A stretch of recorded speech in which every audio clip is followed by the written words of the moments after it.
Recording in progress.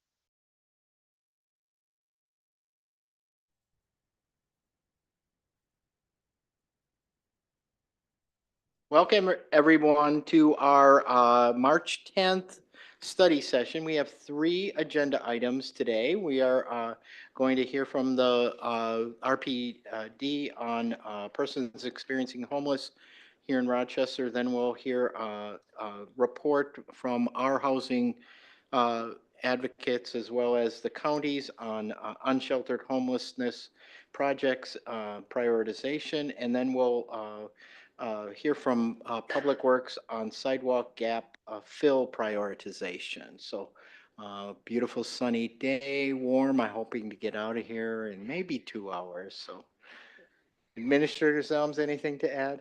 Nothing to add. Thank you. All right. Well, let's invite our RPD folks up to give their presentation.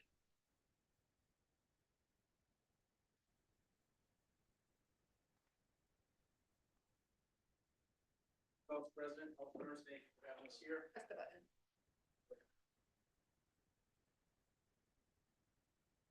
No, get a little. See the green. Check. There we go. There we go. Good morning, everybody. Good morning, Council President, Council members, City Administrator. Thank you for this opportunity. We were asked by City Administrator Zelms to kind of do an analysis and just kind of a presentation on the work that we're doing. We're working with people experiencing homeless in this community. I'm extremely proud of what the police department is doing. They're doing a tremendous amount of work. I brought some help today, Captain John Turk and Sergeant Greg Jadot. I'm just going to do a quick introduction here and then let you hear from them, 2 of the people that are really on the front lines here, actively and daily working with people experiencing homelessness in this community here. So what are we doing right now? Obviously, we're working with all the service providers and the entities, our partners with the county, any other partners that want to partner up on solving this very complex issue. Right now, we are providing patrolling public spaces and doing as much outreach as we possibly can, again, encouraging people towards resources. Right now, our patrol division is actually walking the skyways, interacting with people experiencing homelessness twice a night, every night. Once at 11 o'clock and once roughly at about 5 in the morning. I will tell you that as we get into the springtime and our calls for service get a little bit more busy, that's not a sustainable thing that we're going to be able to continue to do. But as of right now, we are doing that as much as we can, again, in that concept of engagement and encouragement of people towards resources. And then what we found today here, and again, we really did a deep dive into the data to try to analyze what we're dealing with and how we're dealing with it and how much resources it's taking from Rochester PD. And again, we're here to present that data to you. Obviously, we're an organization that values service and compassion, and we're committed to doing that. We're committed to serving this community at the highest possible level. And as police chief, I could not be more proud of the men and women that put on this uniform and continue to serve this community at the highest possible level, policing with their hearts and doing it compassionately and respectfully with everybody that we deal with out on the street. And with that, I'm going to turn it over and kind of let them get some details in front of you. Thank you, Chief. Yep, thanks, Chief. All right, so the next slide, kind of overall, the approach that the police department takes, and we've been doing this for kind of a long time, is we call this 3E approach. So break into the 3, we have educate, encourage, and enforce. Obviously, enforce being the last thing. So the team works really hard for the educational piece. You know, what are the resources available? They've educated themselves. They know the resources that are there, so they can pass that knowledge along to individuals. We have a homeless resource guide, it's a booklet that they're able to pass out and give to individuals. We educate those on what the city codes and ordinances are. And Skyway hours are an example. And then the camping ordinance is another thing that's used as kind of an educational tool. Obviously then it's part of an encouragement as well as we kind of move along and continue to have contacts with individuals. So once again, reinforcing those local social services that are available. Offering referrals. The officers have built a great deal of contacts within the community to even reach out to providers to even help move referrals around and talk to providers. And that's really primarily the community action team. Sergeant Joe leads that with the team that's out there on a regular basis. If over the course, and you guys are going to see kind of how we go through the approach in addressing individuals on camps, if we do have to get to an enforcement level of that, it's done after there's been a significant amount of engagement that the officers have done or attempted referrals and an encouragement over and over. And that's a very kind of documented process. So if we reach the point for enforcement, we will be kind of have a history with the individual that we've really tried to work with them very, very closely. So if it escalates to the criminal justice system, we can say, you know, these were the opportunities we were kind of giving them.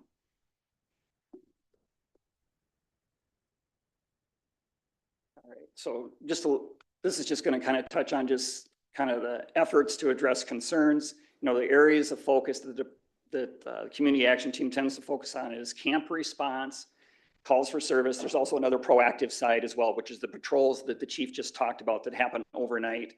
And we have a team, the community action team starts at 6 a.m. and they are actually out doing an additional patrol after 6 a.m. So partnering with the regular close-in partners we're working with really out in the field, which we found is the most benefit, is the community outreach specialists, so the ones from the county that have been helping us with people in crisis. The patrol division, as the chief talked about, is an integral part of that response. The community action team really has hours from 6 a.m. to 6 p.m. And after that, the patrol division, besides handling other calls for service, will do those patrols twice a night through the skyways. So there's time that they dedicate to that. Investigations, of course, is helping us with other things that might help us interface with individuals. The intelligence unit as well ends up preparing a list of individuals we're having frequent contact with on a regular basis, so we know how to focus some of our resources. School resource officers, when they're not on duty, they're providing some additional patrols in the downtown area and others to assist the community action team as well.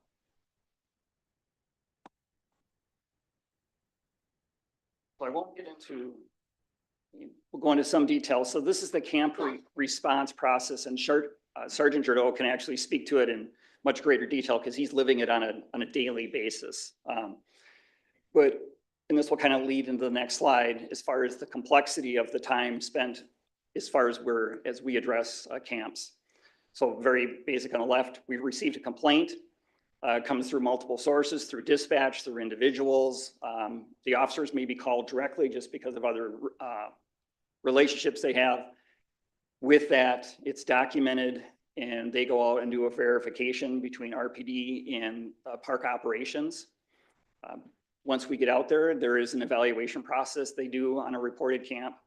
At that point, RPD or parks will do a post for the camp cleanup. They document it, send notifications providers. You'll see a slide here later on that actually through the GIS folks has helped us capture that.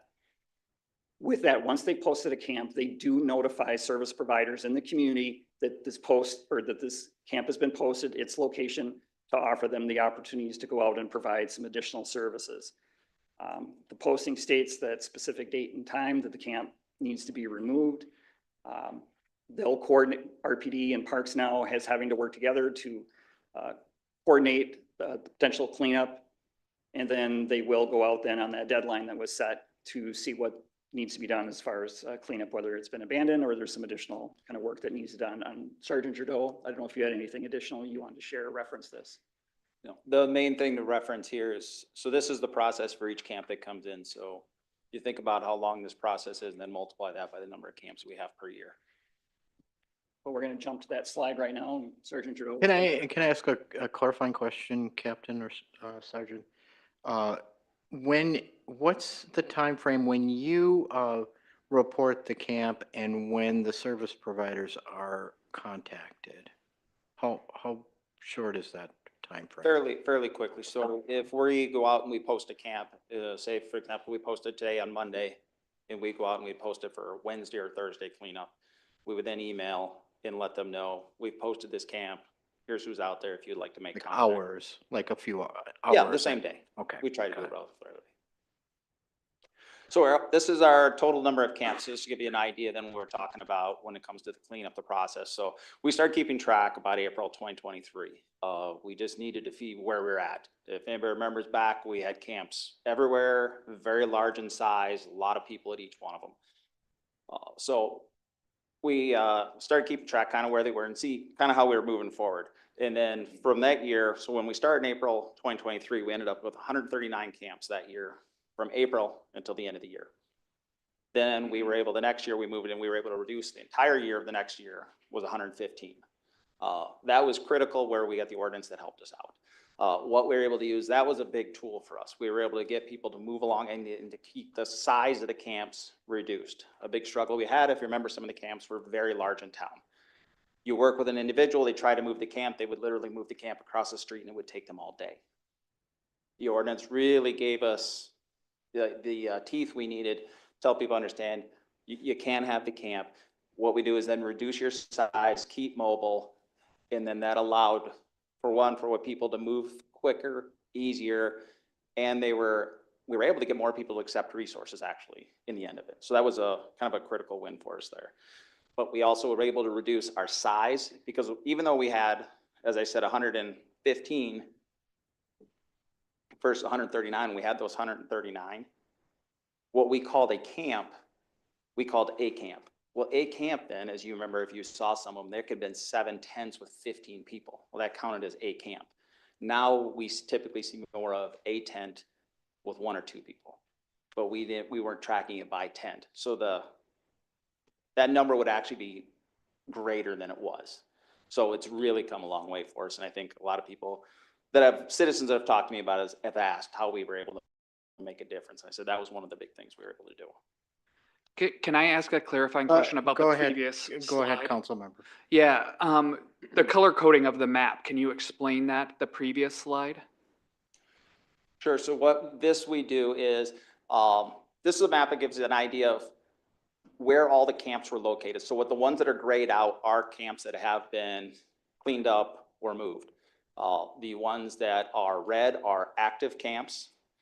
What is yellow is active and asked to move. Sorry, red is active and not asked to move. This is, for example, we have somebody, we know they're out there, they keep it very small, very clean, minimal, they're in a spot and we don't get complaints. So we try to work with them as much as we can. As when we asked for the ordinance, we're not going out there to criminalize and make people don't have a place to live, make their lives miserable. We're trying to be reasonable with what we do. So that's what we have. That's the different colors. So yeah, we have a lot of them in the gray. So when you understand the gray, many of them parks will be involved with help us clean up. Some are on private property, so then it's on the property owner to pay for any cleanup, removal, debris. Other times, we get cooperation where people actually will remove and move it all themselves, or if it's a small amount, sometimes we just pick it up ourselves, the police department, we don't call for help. Any other questions at this point? Council member, go ahead. Just a question. I mean, would one way to interpret this map as well being that people are moving farther and farther out of the core, like since we see those colors on the edges of the map? Really, it's a variety. We haven't found they move any farther. If you were to actually have a full aerial map, you would see it pretty much follows wooded lines, waterways where there's more places to stay hidden. It's really what those pathways. It's Bear Creek, it's the south, and you got the river, it's Umbro. That's really where we find a lot of them, wooded areas.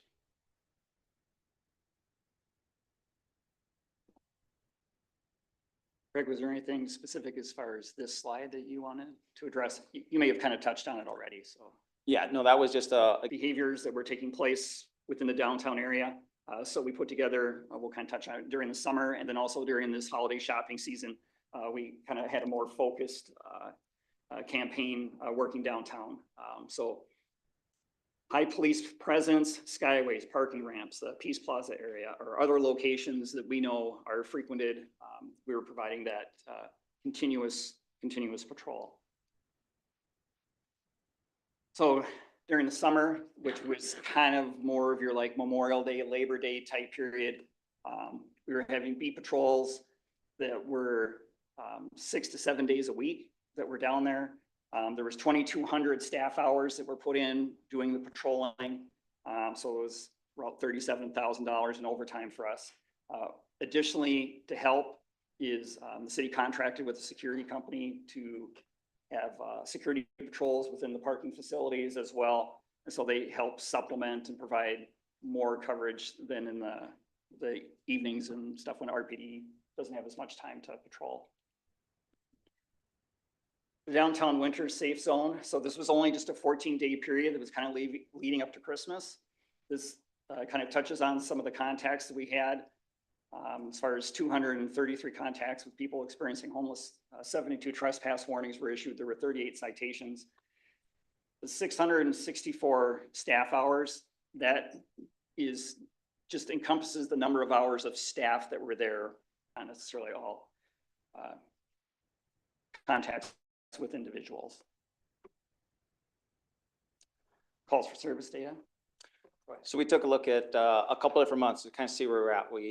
So January through February, we had 861 incidents of people experiencing homelessness. So that's what we dealt with. So that's about we have some people causing more disturbances than others. And of that, we found that 223 is the number of contacts with our 10 most contacted. So this total number of 861 incidents incorporated about a total of 200 people is what the total number was. And the top 10 out of 200 were 223%, or 223, which is, as you can figure that out, it's about 25% of our contacts. So it's quite a few.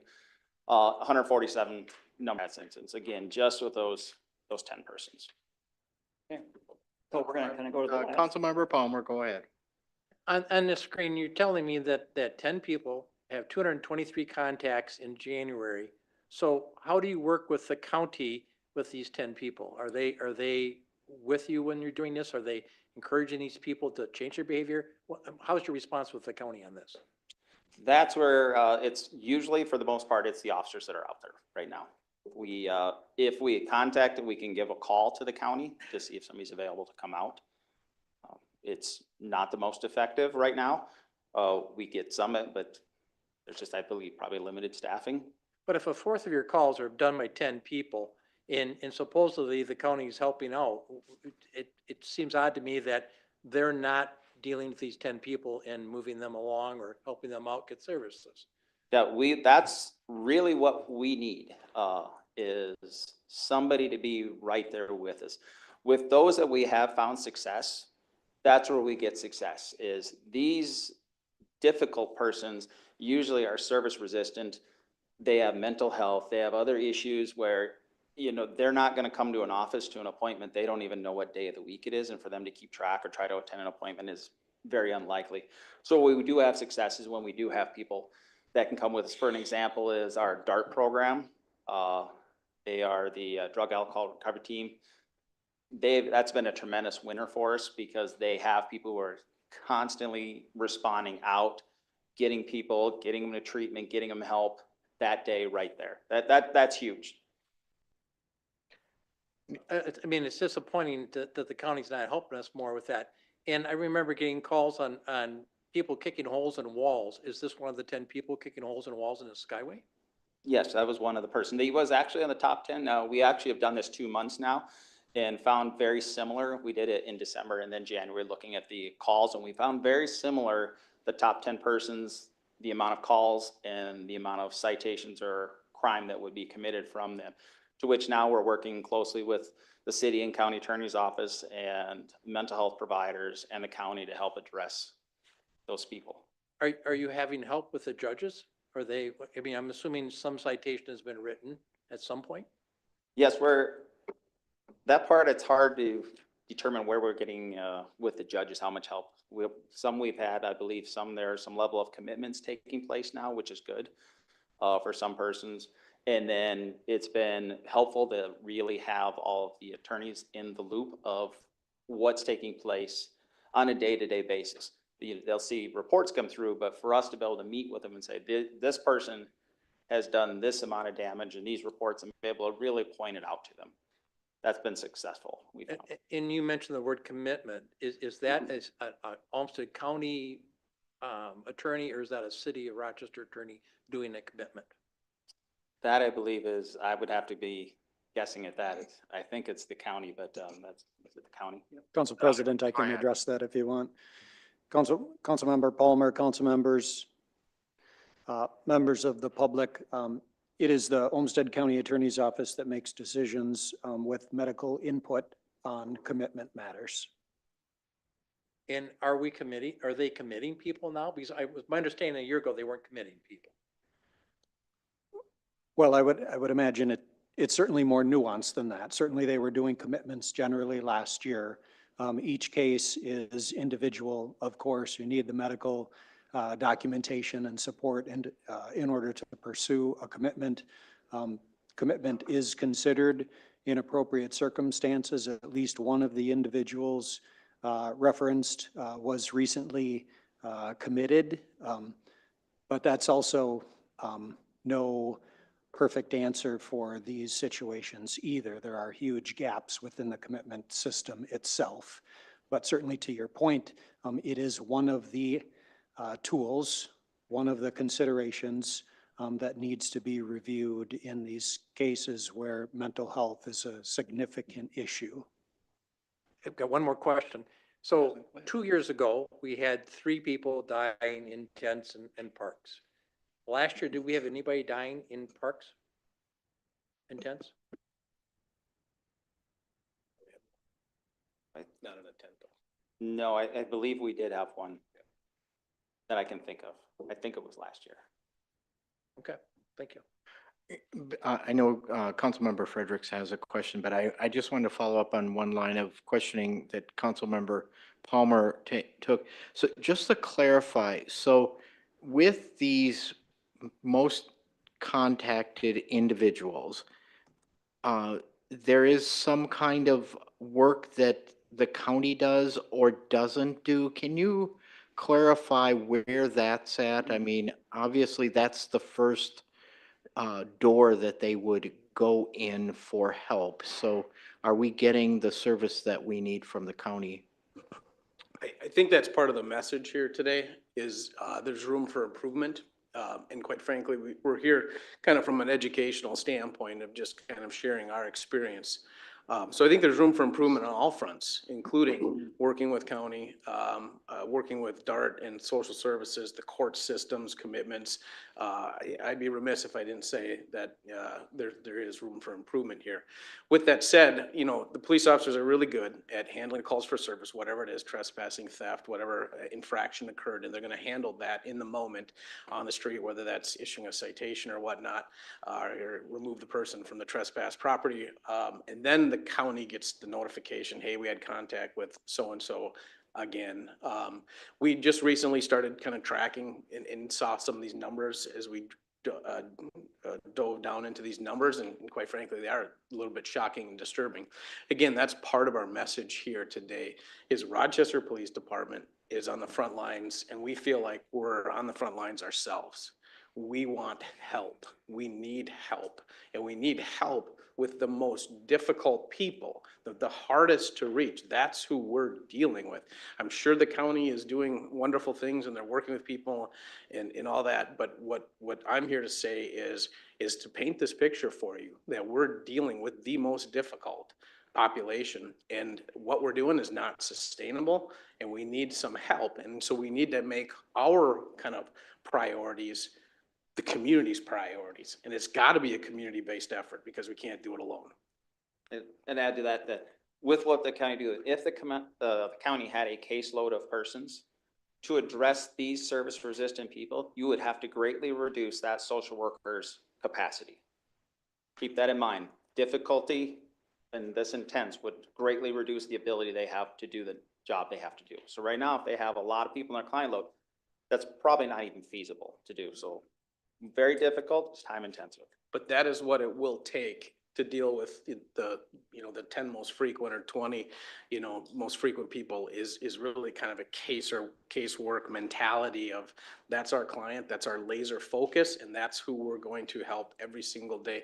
And these guys have really dabbled into the social work world, to be quite frank with you, and they've got incredible stories of buying people's shoes so that they can work on a construction site. They've got incredible stories of getting people jobs. There are success stories out there, and those success stories are made possible when we're hand in hand with social workers out there working side by side together on the street on a frontline basis. That's the direction we're headed, or we want to get to. And we do have a pilot project that we'll be testing here, where we're going to be hiring back a retired social worker, and she's going to be Rochester PD's kind of service navigator. We're going to pilot test this, and her sole job is, hey, make our priority a community-based priority and help us with this, kind of get those services working with us alongside us on the front lines. Councilmember Frederick. Were you gentlemen able to get through your whole presentation? Did you have more you wanted to do yet? One more slide. Yeah, why don't you go ahead and then we kind of rapid fired you there, so I want to let you Okay, finish. it's your rights to do. So I'm not gonna lie, this slide was absolutely shocking to me as chief, and it should be shocking to you as council members. Again, we just started digging into the data, and one of the questions we asked is, well, how much time and effort and are we really spending on this, and what does it look like the last couple of years?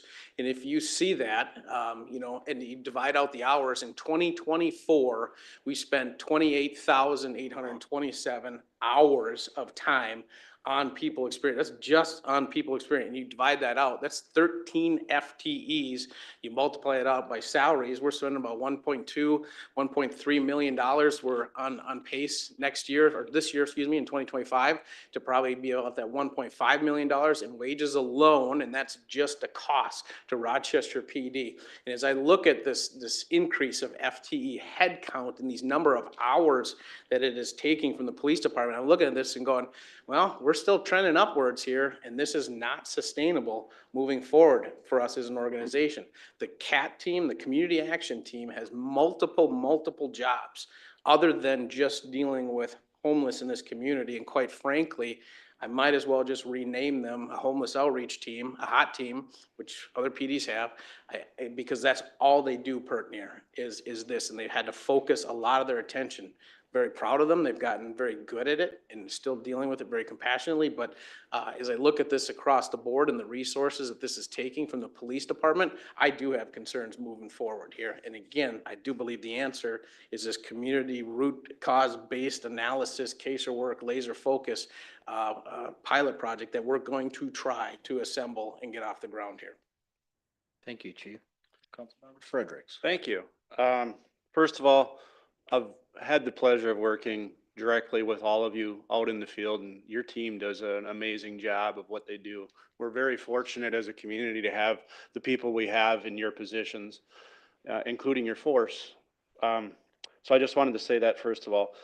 Growing up, I experienced homelessness for better than a half a year with my family, and I'm sensitive to homelessness. There's things that I do that I don't need to go into right now in that community. And I've dealt directly with the community, as Officer Jardot knows real well. I dealt with them directly 13 years ago in this community for a period of 3 years in properties that we own, and tried to do some things and made some changes and so on. I don't need to go down that rabbit hole, but first of all, I just want to ask you, how many interactions or how many infractions is really what I want to say. How many times does a said person act out before they're arrested?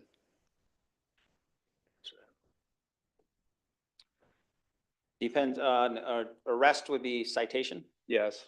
So it depends what it is. If it's a trespass and they've been previously trespassed and we have a complainant who would like the citation issued, they get a ticket.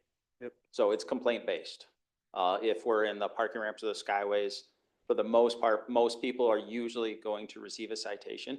The times they may not, or we have individuals we'll come across, maybe they're come across and we're able to talk to them, or we get somewhere and we have a good conversation. You're starting to get them to accept maybe some resources, some help, and you actually are getting somewhere with them as a person. We're not going to give them a ticket that day. We're trying to get them help. What we really want is to get people help. Giving people tickets over and over doesn't change their circumstances. So our ultimate goal is to get them help. Sometimes though, the citations do help because that what will get them noticed in the system. How often do you find they want to receive help? Varies on the person, really does. A lot of times, because my experience is a lot of the times that I've really tried to help, they're not willing to take it, and your hands are tied. You guys know that better than anybody. And I just, you guys mentioned it's costing you 1.5 million in wages. What's it costing the private citizens? What's it costing the businesses?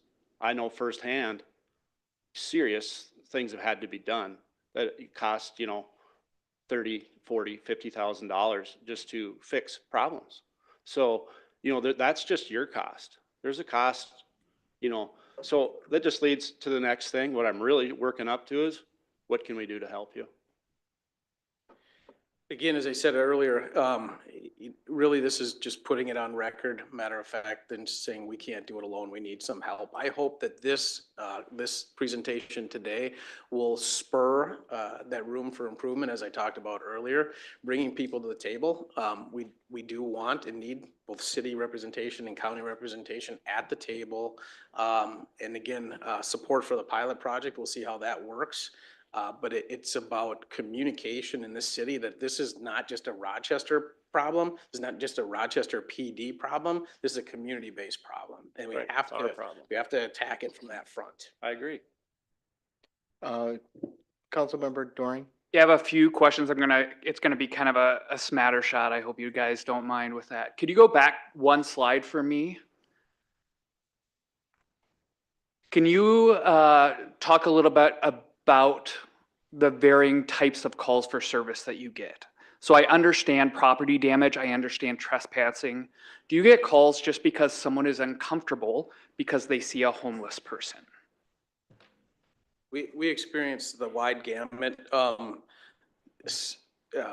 Sometimes it's people passed out, intoxicated. Sure. With syringes that are passed out in the skyways, in the walkways. It's a wide gamut. Sometimes it's theft, it's trespassing. Last summer, we experienced some homeless people just grab food off of plates, off of people that were dining on the street. A lady was punched in the face. I mean, it's really hard to quantify I could probably break all those down for you if you wanted them, but it's hard to quantify it up here for you. Yeah, what I'm wondering is through my work as well, I have interactions with the homeless community quite often. I probably can name the 10 individuals who make up the most, who you get most called about. And I wonder how many people make a call for service because of the stories of the 10, right? So I am concerned that we are labeling a community who's really struggling, who's really looking for help, who's looking for assistance as just those 10 individuals. And that makes me uncomfortable. You probably aren't surprised to hear that from me as someone who also stood in opposition to the camping ordinance. My second question is, I understand the need and for implementation of the ordinance. What happens when you show up and you tell someone to move along and there's literally nowhere in this community for them to go? First question, I'll start with that one is, if somebody calls and it's a call about somebody that is just homeless and they're not actively doing anything, our officers aren't going to create a call. That's good. Yeah, we're not going to. If they are not doing it, if there's no need for us to contact them, if there's not an actual legitimate law enforcement, we're not. At that point, that's just a person being a person. We're not going to treat it any differently. So most of these things would be any kind of call that we get that's usually trespass, theft, damaged property. It could be domestic related. It could be a person in crisis. It could be anything that tracks to the call. So it's any type of call. But typically, it's not a matter of just because somebody sees a homeless person, they call us, because we're going to be like, is there a reason for the police to respond to that? And if no, we're not going to. Okay. Again, where do we, when we ask people to move on, where do we expect them to go if we don't have the resources in this community to adequately provide for those who are experiencing homelessness? I don't have the overflow shelter numbers, but I don't believe that they've turned too many people away very often, if at all, this winter. So when we ask them to go, part of our job, and we work directly with dispatch, and they tell us when the warming shelter's full, and then they go to the overflow, then the overflow opens or whatnot. So when we ask them to move, that's where they go, and they have that place to go. Yeah, I appreciate that. I'm just a little confused because in the next presentation, we're going to hear that the warming center or the overflow center has been at or above capacity numerous times over the past few months, right? So again, I'm just concerned about where folks are going. Just one more question. And I really appreciate the work that you do. Please, I understand that you are put in a very difficult situation.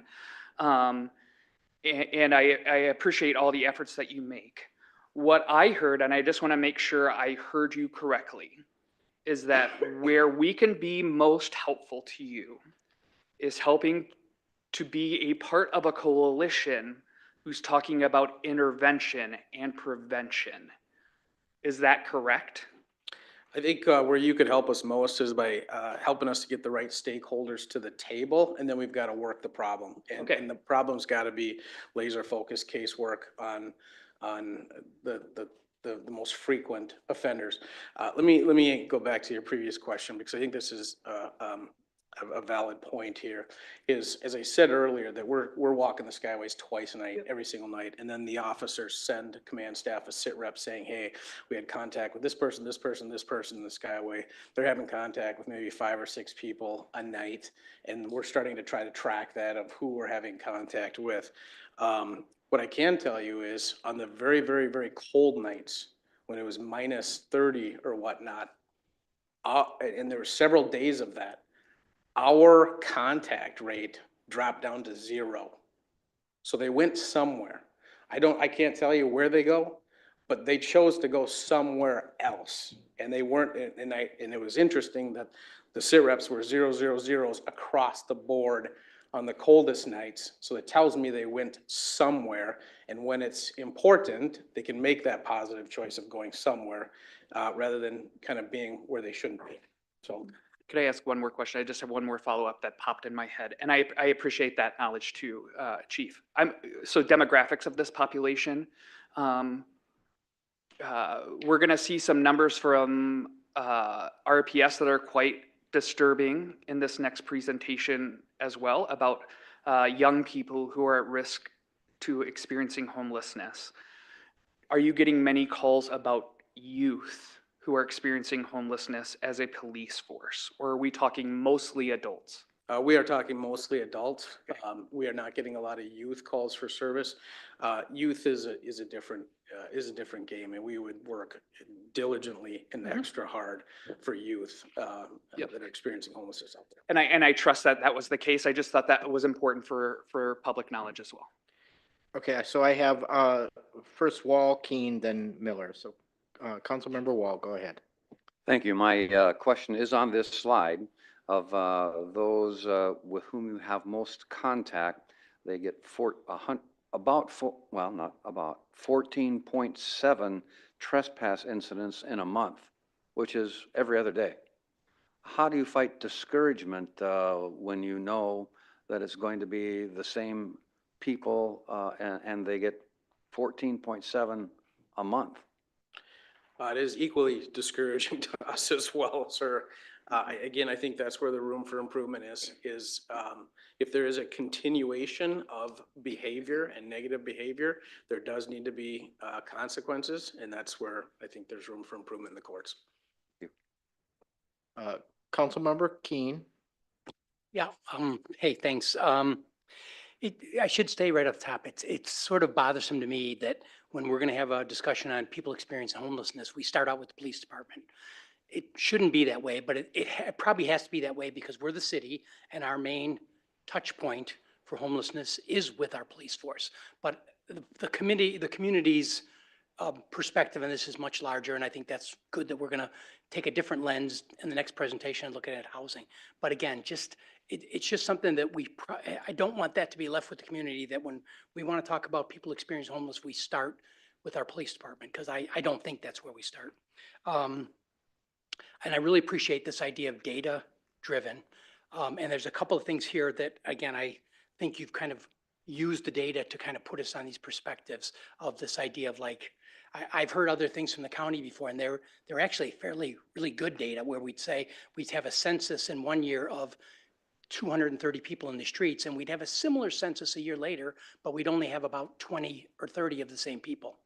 And that led me to believe, it didn't mean we have less of a problem, but we have a rotating sort of thing. And then we have what I refer to, right or wrong, as a hardcore contingent. And maybe that's what you're pointing out to me with some of your statistics.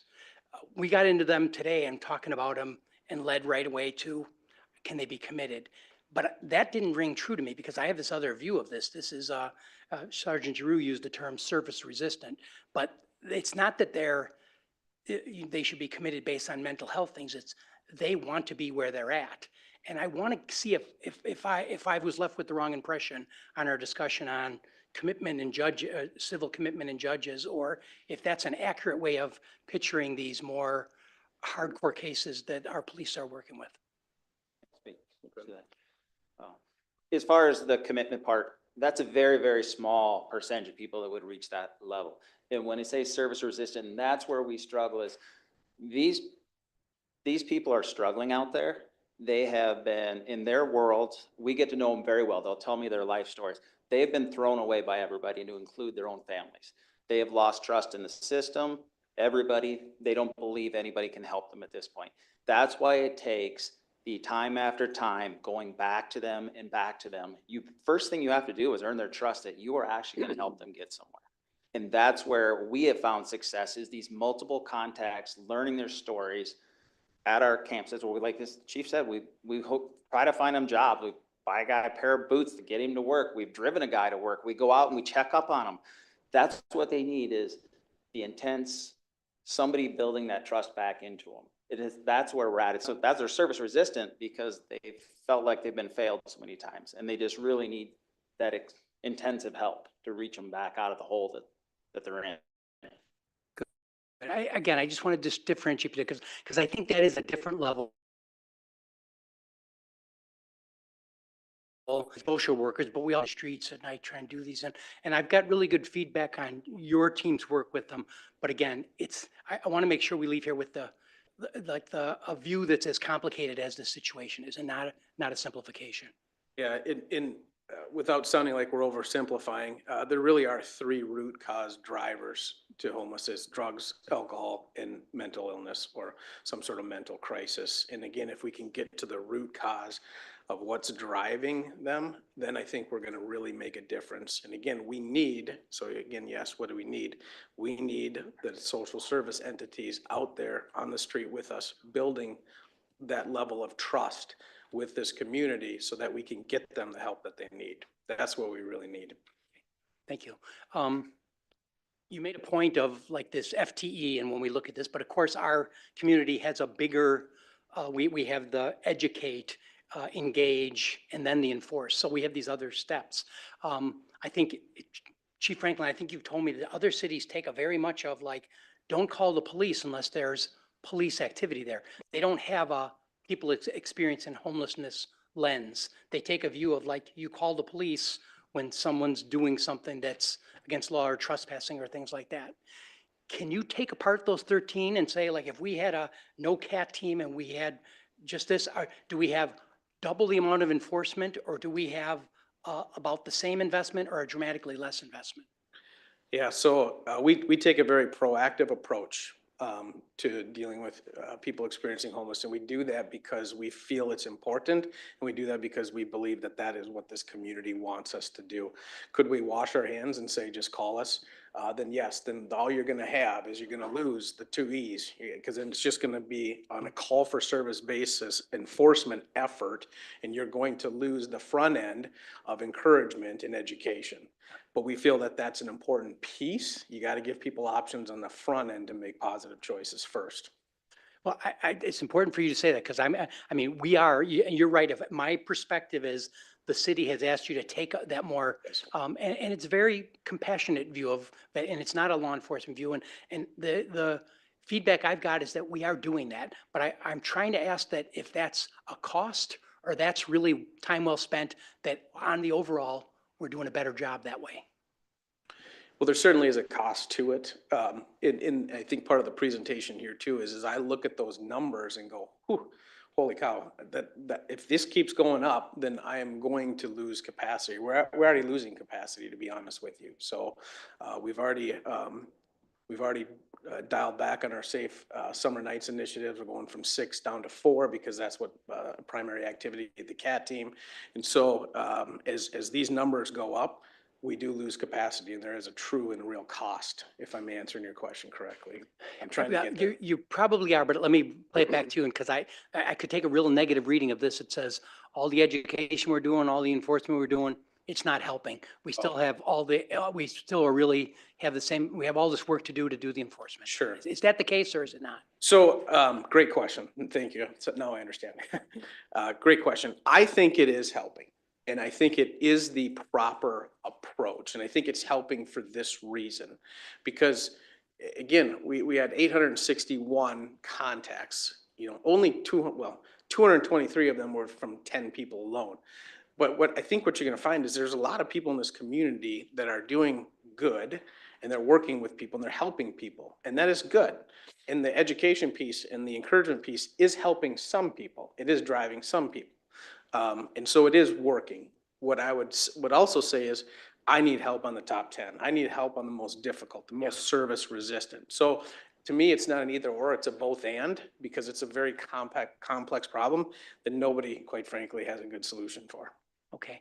And then I did want to ask, I think you're probably familiar, and I'll ask this to Chief Franklin, that we're trying to work with the county and all these other groups are trying to say, is there a better path? And we've searched one and didn't turn out to be it. Now we have this path of this any path home, and there's some parts to it that are teaming, and there's some parts like organizational. There's parts we would be asked to bring as both a municipality, but also as a police force, as a park district, as a library.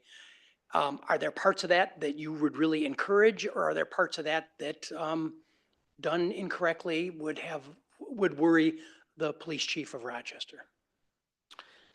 And I don't know all the intricacies of the program here. I'm excited to hear about it myself. What I can say is, again, it is probably helping a segment of the population, and it's probably part of the solution. But again, there's multiple layers to this problem. And because of that, you need multiple solutions and layers to the solution, if that makes sense. Yeah, it does. And I appreciate you guys being here today. I think it is a good perspective to start out with, and having that kind of trying to boil down what our law enforcement are seeing in the streets, and then we'll see on the housing stuff. But I do want to leave with that idea that we're not all searching for that one silver bullet. I think we're dealing with problems that are multifaceted, and I think actually on my 6 years at the council, I've seen some marked improvement.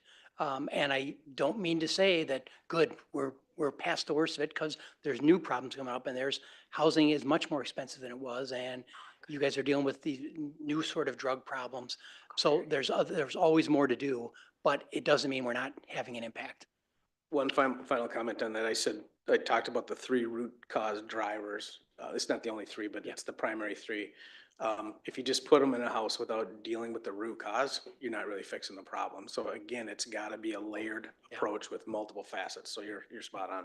And if I didn't take it right when you talked about those 3 root causes, I think of that for the hardcore cases. I think there's a whole other part of this with medical debt and unemployment and everything else that gets people into homelessness. But they're the ones that you probably don't have to deal with as much. Probably. Councilmember Miller. Yeah, thanks for the presentation. Really helpful to see a variety of data. My first question would be, do you have a standardized set of data that would be possible to report to us, whether that's a monthly basis? Because I see different points in times, different geographies, different program attempts, like unsafe zones. And I just wonder how we measure impact.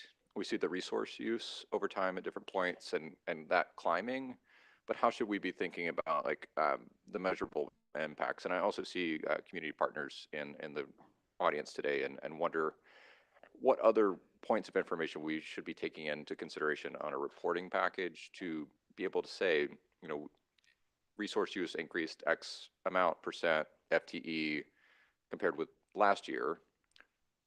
Was that effective, right? Like, did that make an impact? Yeah, give me an opportunity to take that back to the team. Okay. And dissect that a little bit. It is a little bit of, I guess maybe you could argue that we started to do it with this slide going back to 2018. I think there's a correlation here between the numbers of people experiencing homelessness in this community and our workload, obviously. So I'd have to do that subset of data analysis that I don't have for you today. But And I'm guessing it's yeah. pretty labor intensive to go through a month of calls, and or maybe that's automated. But I just saw, January 2025 and wondered about, other periods and how that's trending over time and what we should take of that other than just 1 month. Yeah, let me take that back to the Okay. team. I just wanted to reiterate Councilmember Keene's point as well. I know that you guys often deal with people who are experiencing, the additional impacts of homelessness, drug abuse, substance abuse, mental health. The data I've read nationally do tend to point out, though, that those are predictors of who will become homeless in a community, but not necessarily the rates of homelessness. Looking really at the underlying issue, I'm grateful for the next presentation to talk about access to affordable housing, keeping people in housing so that we prevent, these other points of precarity that people experience. Just want to level set that too. We have a homelessness as a housing problem, and then once people are living in homelessness, there are add-on layers to that. And then I guess, again, just to the point of, I'm really excited to hear about the results of the pilot and would just love something to compare that pre-post. How are we understanding the impacts of the pilot with a social worker coming on? I was able to walk with the downtown patrol on a morning, and I immediately was asking questions about what supports the officers might have access to, seeing a frequent, everybody being known on a first name basis, and seemingly at a mismatch of resource to what tools the officers wish that they had to be able to help people out of that situation. So thanks for your work and thanks for this presentation. Councilmember Palmer. Yeah, I'm just kind of being on the city council for 6 years and having to tussle with this issue for a long, long period of time.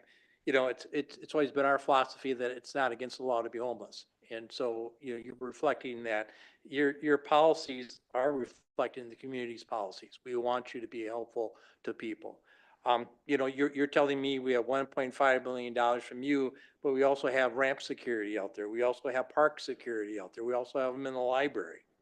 And Mr. Frederick brought up the fact of private money and the amount of private money. I know at the KRLC at one camp was $5,000 to remove the debris at one camp. And, the camping ordinance is a tool for you that I think you've been using as we thought you would be using it. But the size of camps, I believe, are less or smaller. Isn't that correct? Correct. Okay. And, I talked to the Salvation Army a year ago, asking them what they needed, and they said, we need more rent money to keep people in their apartments. And they run out of that all the single time. And so, keeping people in their home makes more sense. It seems to be hard for the county to help us with that, but I think we're going to move along. I'm just frustrated that we have 10 people here and we have all these community members who say they want to help, and doesn't seem like one of them want to help. You would think that if you have all these community members out there, they could say, I'm going to take this person and I'm going to help them. And that's frustrating that we have the same 10. They're costing us a lot of time and we're not helping the people. And I know if I was an officer, I'd get to the point that I'd just give up. And I don't want that. And I don't know how the CAT team does it. I've been to camps. They're not sanitary. They're not clean. Handing somebody a tent and telling them to go sleep in a park is not compassion. The other thing that bothers me is I know that we have certain places that we send cops to almost every single day. And how do you resolve that issue? I mean, if we had a bar that was called the police department every single day, would we not want them to have their own private security? That's a question. So the question is, if we got called to the place frequently, we would try to work with them as best we can in dealing with what's the problem and what's causing the daily calls for service. You know, we certainly get calls for service at all of our partners in this community, our service providers in this community. We get calls for service at all of them. And it's because we're dealing with a very difficult population that is working through some issues. Well, my frustration, I think, is coming out, but my frustration is you call them partners. But I've got 10 people here who's causing us a lot of problems for 2 months, and I don't see partners stepping up. And you know, when next, everybody's here is hopeful that the county's gonna come with some answers, which I don't think they will. But yeah, I have a lot of pointed questions for the county coming up, that why aren't they doing what they're supposed to be doing? I'll end on this, is that I believe we have people coming from the central county areas.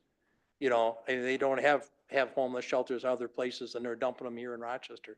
Is there a way for us to keep that number and figure out, you know, where are these people coming from? We just started recently tracking, or at least like how many newcomers that we're having contact with every month. And so that's some fresh data that I don't necessarily have for you right off the top of my head here. But we are seeing kind of a new population. I think that's where the room for improvement comes in, is working with the community providers, some of these community-based providers in here, and going, well, how many new people are you seeing, and where are they coming from, and really studying the problem, studying the issue from a data perspective. Why did you come here, and where did you come from? How did you get here? We've found people from all over the country, from Alaska, from Florida, and said, well, I came here because there's a lot of services, and there are a lot of services in this town. Well, and to be clear, we have a lot of homegrown people who need help. It's not, I mean, these are our brothers and sisters, and I want us to remember that. So, and I appreciate what you do. I know it's a hard job. I've been on camps with the officers, and it's not pleasant work. Administrator Zelms, did you have some? Yeah, thought I Council saw President, you I just wanted to touch on a couple of things that came up and why there's two presentations on your study session today that are about the very complex problem of how we work with people experiencing homelessness, our partners, whether that's the county, the other nonprofit partners, community members, the private sector, et cetera. We have excellent resources who are every day at the front door of the challenges and the complexity of this problem.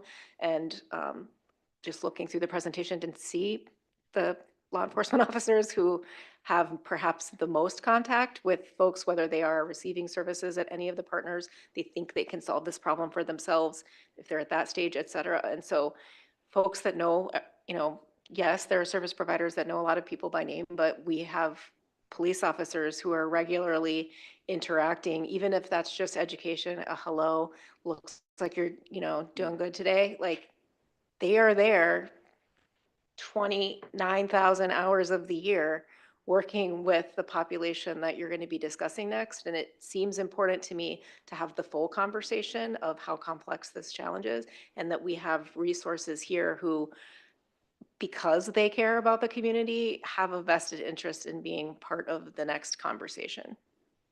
Thank you. Any other questions from my colleagues? I'll just wrap up and say thank you, Chief and Sergeant and Captain. What the message that I'm hearing is you care about these people. You know them very well. You know each and every one of their names, and you need help. And our next discussion is about building coalitions, building partnerships, and definitely you should have a voice on forming what comes out of that coalition. So thank you.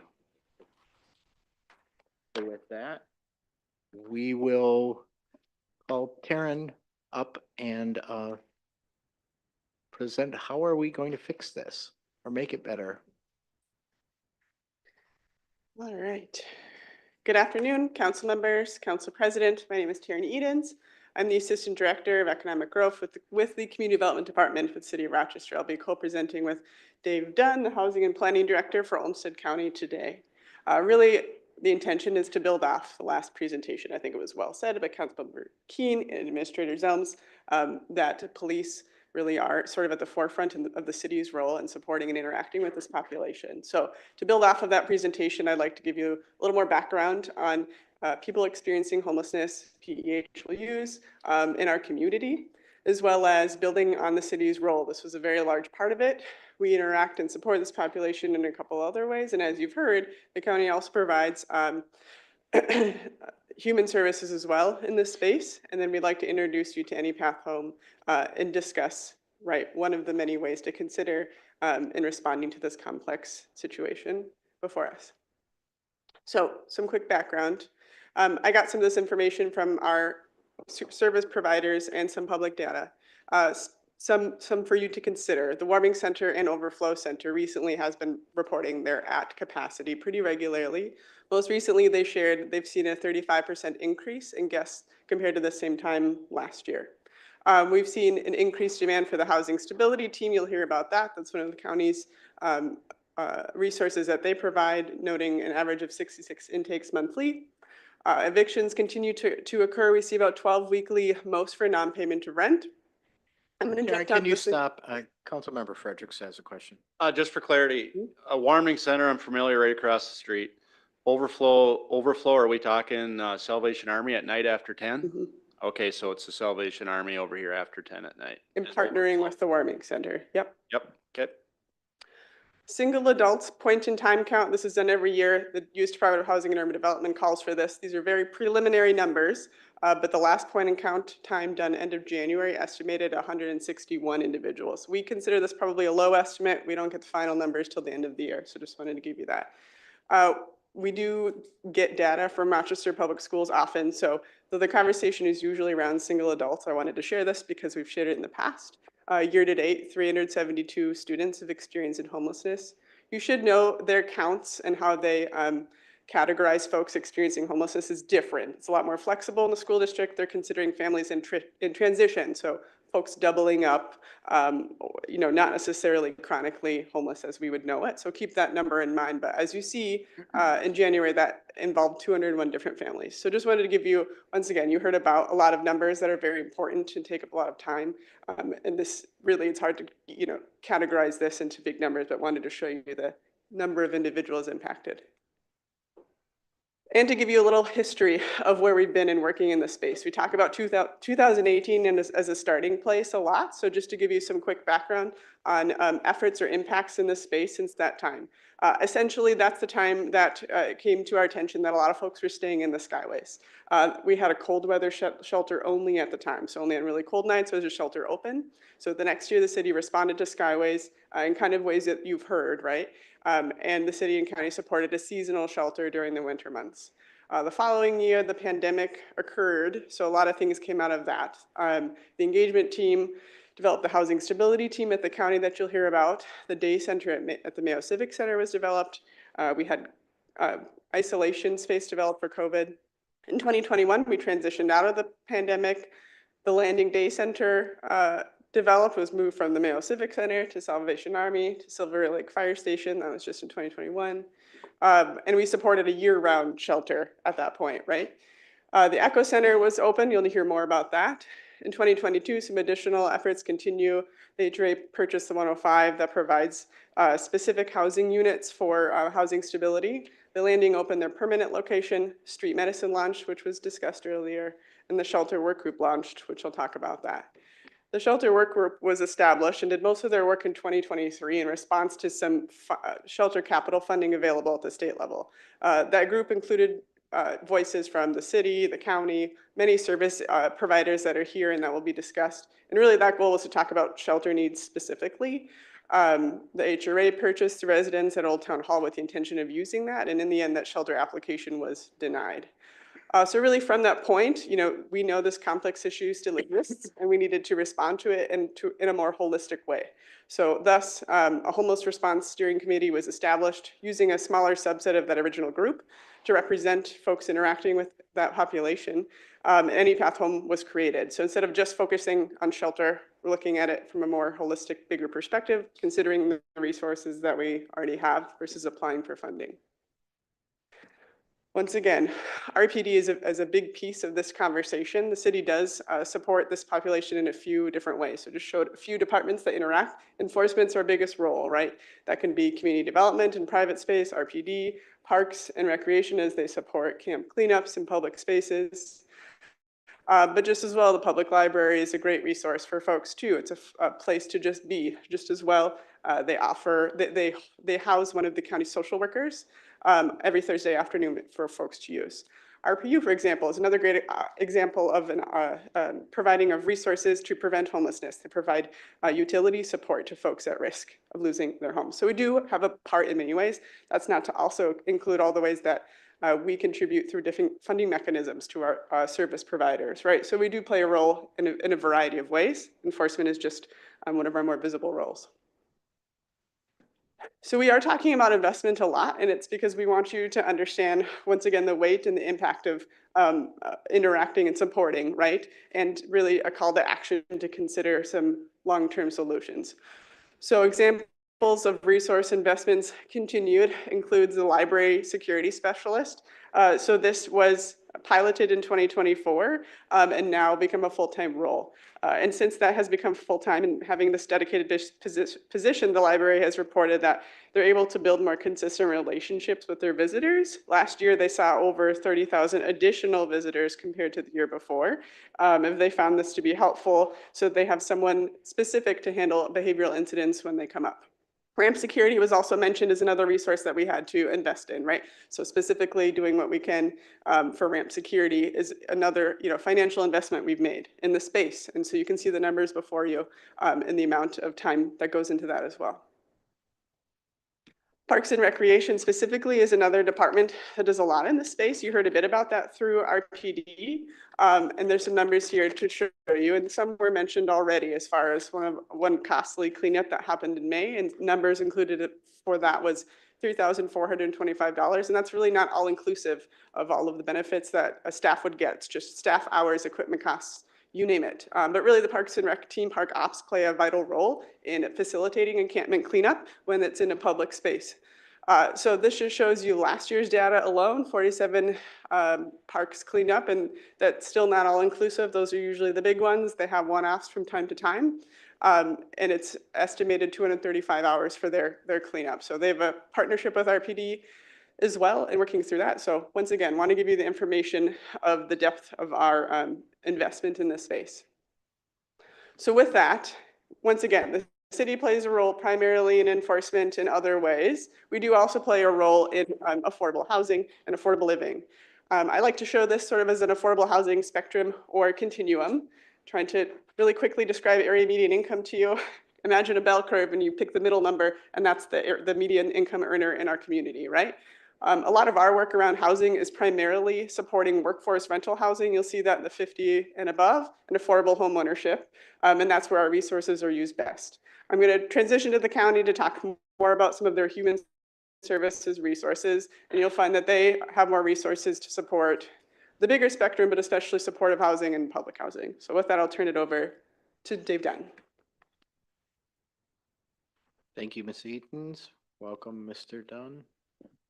Yeah, good afternoon, Council President. My name's Dave Dunn, Olmsted County Housing and Planning Director. I'm going to talk a little bit about kind of the county's role when it comes to our response to unsheltered homelessness, and a little bit more about kind of the work that our housing stability team is doing. Before I get into 90% of what we're going to talk about today is our housing stability team and our homeless response, but I did want to just give a plug for a couple of the other things that we work on.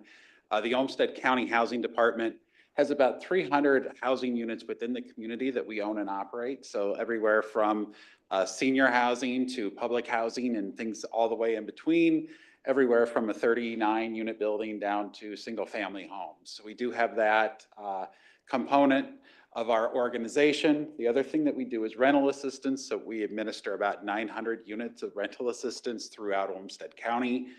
The general way that rental assistance works is that the tenant pays 30% of their income in rent, and then the subsidy makes up the difference. And so that's one of our primary things. One other thing I just mentioned that's not on there, we've done kind of our first dabble into single family homes as well and home ownership. And so what we're trying to do are have tools in the tool belt across the housing continuum to really work to make sure that it's more effective in our community. The team we'll talk about today, the rest of the time, is our housing stability team.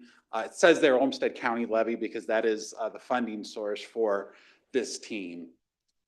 So we have 15 members on our housing stability team. Really encompasses several major initiatives there. You can see it was created in 2020, and really prior to 2020, if you were to ask the county who to call in response to homelessness, we would give you the best bureaucratic answer of, well, it depends what part of homelessness that you want to know about. We had our resources in 4 different departments. At that time, we decided to consolidate those resources and create the housing department from the Housing and Redevelopment Authority. And really within that, kind of created 3 different components. One is shelter, or extended stay shelter. The second one is permanent supportive housing, and then the third is program and staffing components. So the first thing I just want to highlight as part of the work that our housing team is doing is the Creek, which is actually a 90-day extended shelter. This is really intended for people who are either first time experiencing homelessness or experiencing homelessness and maybe they're currently employed or about to become employed and need just that little bit of help to make sure that they can get over the hump. And so this particular facility, you can see the address on there. It is down between Willow Creek and Mayo High School. It's right there. It really does a nice job of providing that kind of one-time temporary assistance for people, giving them the bump that they need in order to thrive. The next thing on here are our permanent supportive housing. And so we have 2 facilities that fall into this category. The one on my left is what we refer to as the 105 building, which is at 105 North Broadway. And then the one on the left, and then the one on the right is the Francis. Both of them are 18 units of permanent supportive housing. And what that means is that it is housing with services. So at the 105 building, we have 18 tenants in there. They all do have leases. They were previously experiencing homelessness. The building is staffed 20 or 18 hours a day by Catholic Charities of Southern Minnesota. They do case management services with the tenants, along with kind of just overall making sure that things are operating smoothly. And then we also have one Olmsted County social worker at that facility that provides more intensive case management services. The Francis on the right there is 18 units of permanent supportive housing. There we have, it's a little bit different structure. The units are a little bit larger. It's probably the next step on the housing continuum, I would think. We do have a case manager. We have an Olmsted County social worker that is assigned to that facility that does work with the 18 tenants there, along with staffing from 6 p.m. to 2 a.m. nightly. So again, different levels of service on the facilities. And one of the things that is challenging in the industry right now is that for all of us, we're blessed at the county, but I just want to highlight that when we talk about housing and services, funding the services is extraordinarily difficult.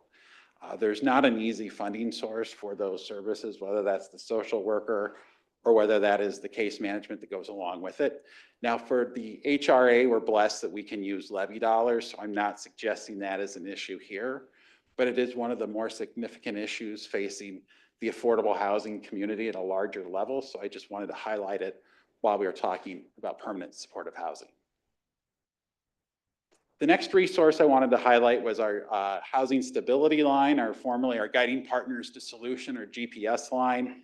This is a line that is answered by our social work partners from Family Service Rochester that are embedded within our Olmsted County team. The number there is 328, actually should be 328-7175, sorry about that. That number is, yeah, so that's the number for the housing stability hotline. But really, it's an opportunity there to connect people directly to those services that are needed. It's intended to provide that warm handoff, be the first place to refer someone if you're not sure where to call and there's a housing related question. And then we also have our housing outreach workers. And these are the people who are really working with day-to-day people experiencing homelessness in our community. These are the folks that are going in and addressing those individual needs, finding out what are the barriers to housing to each individual and helping them along the way of that journey. It's a complicated process, and if you know one person's journey, you've heard one person's journey, and everyone is individual, and people move at different paths and different timelines and have different levels of motivation. And so for our team, it's really about working and building those relationships and connections and proceeding forward. We provide resources to landlords and property managers so we can hopefully promote the programs that we have, because rental assistance is only as useful as it is the people that are willing to take it. So if a property manager or a landlord is unwilling to take our rental assistance, it doesn't have any, it's not effective in the community. So for us, that landlord engagement and building those relationships is of the utmost importance. And then we are continuing to build staff to this team right now. So we have 2 new openings that we're creating right now to continue to add to this team, because we know that the need is there. The need is growing in our community. We know that it is hard to make these connections. As we'll talk about a little bit more later, we're shifting our service model to really focus on by name case management, to really focus on the needs of that individual person. Our Hope Navigators are the team that works within Rochester Public Schools. We have 2, and we just actually got a 3rd approved, social worker, full-time embedded within the school district. And so as you had heard about the number of RPS families experiencing homelessness, this was really in response to that and our efforts to connect people to those resources. And what we find, especially for families, is that the school is the resource that they generally trust the most. So if we can connect to that family through the school district, we have the greatest chance of success. You can see a little bit on some of the outcomes that we've had with this work. One of our ways we do this is to provide hotel vouchers to families. So in 23 and 24, you can see there where we've utilized those hotels and that we've been successful in finding permanent housing options for those families. But again, it's expensive, it's time consuming, and it's a challenge because there isn't enough affordable housing in the community. The other part of this is emergency assistance as well. And so this is where we enhance our emergency assistance programs at the county for our families and are able to provide some additional assistance each year. And you can see the households that have been served. I think with that, I'll kind of turn it over back to Taryn to talk more about Any Path Home. Any questions for Mr. Dunn before we delve into Any Path Home? Okay, take it away. All right, we're going to go back and forth here real quick. So with that, we'd like to provide you an update on Any Path Home specifically. So Any Path Home is a shared purpose. It is a group of partner agencies working together for a common purpose to ensure that everyone has a home. These are the agencies, if you can see it here with the closed captioning. It includes representation from Change Services, Catholic Charities of Southern Minnesota, Dorothy Day House, River Valley's Continuum of Care, the Landing Amends, Salvation Army, Three Rivers Community Action, Zumbro Valley Health Center, Olmsted County, and the City of Rochester.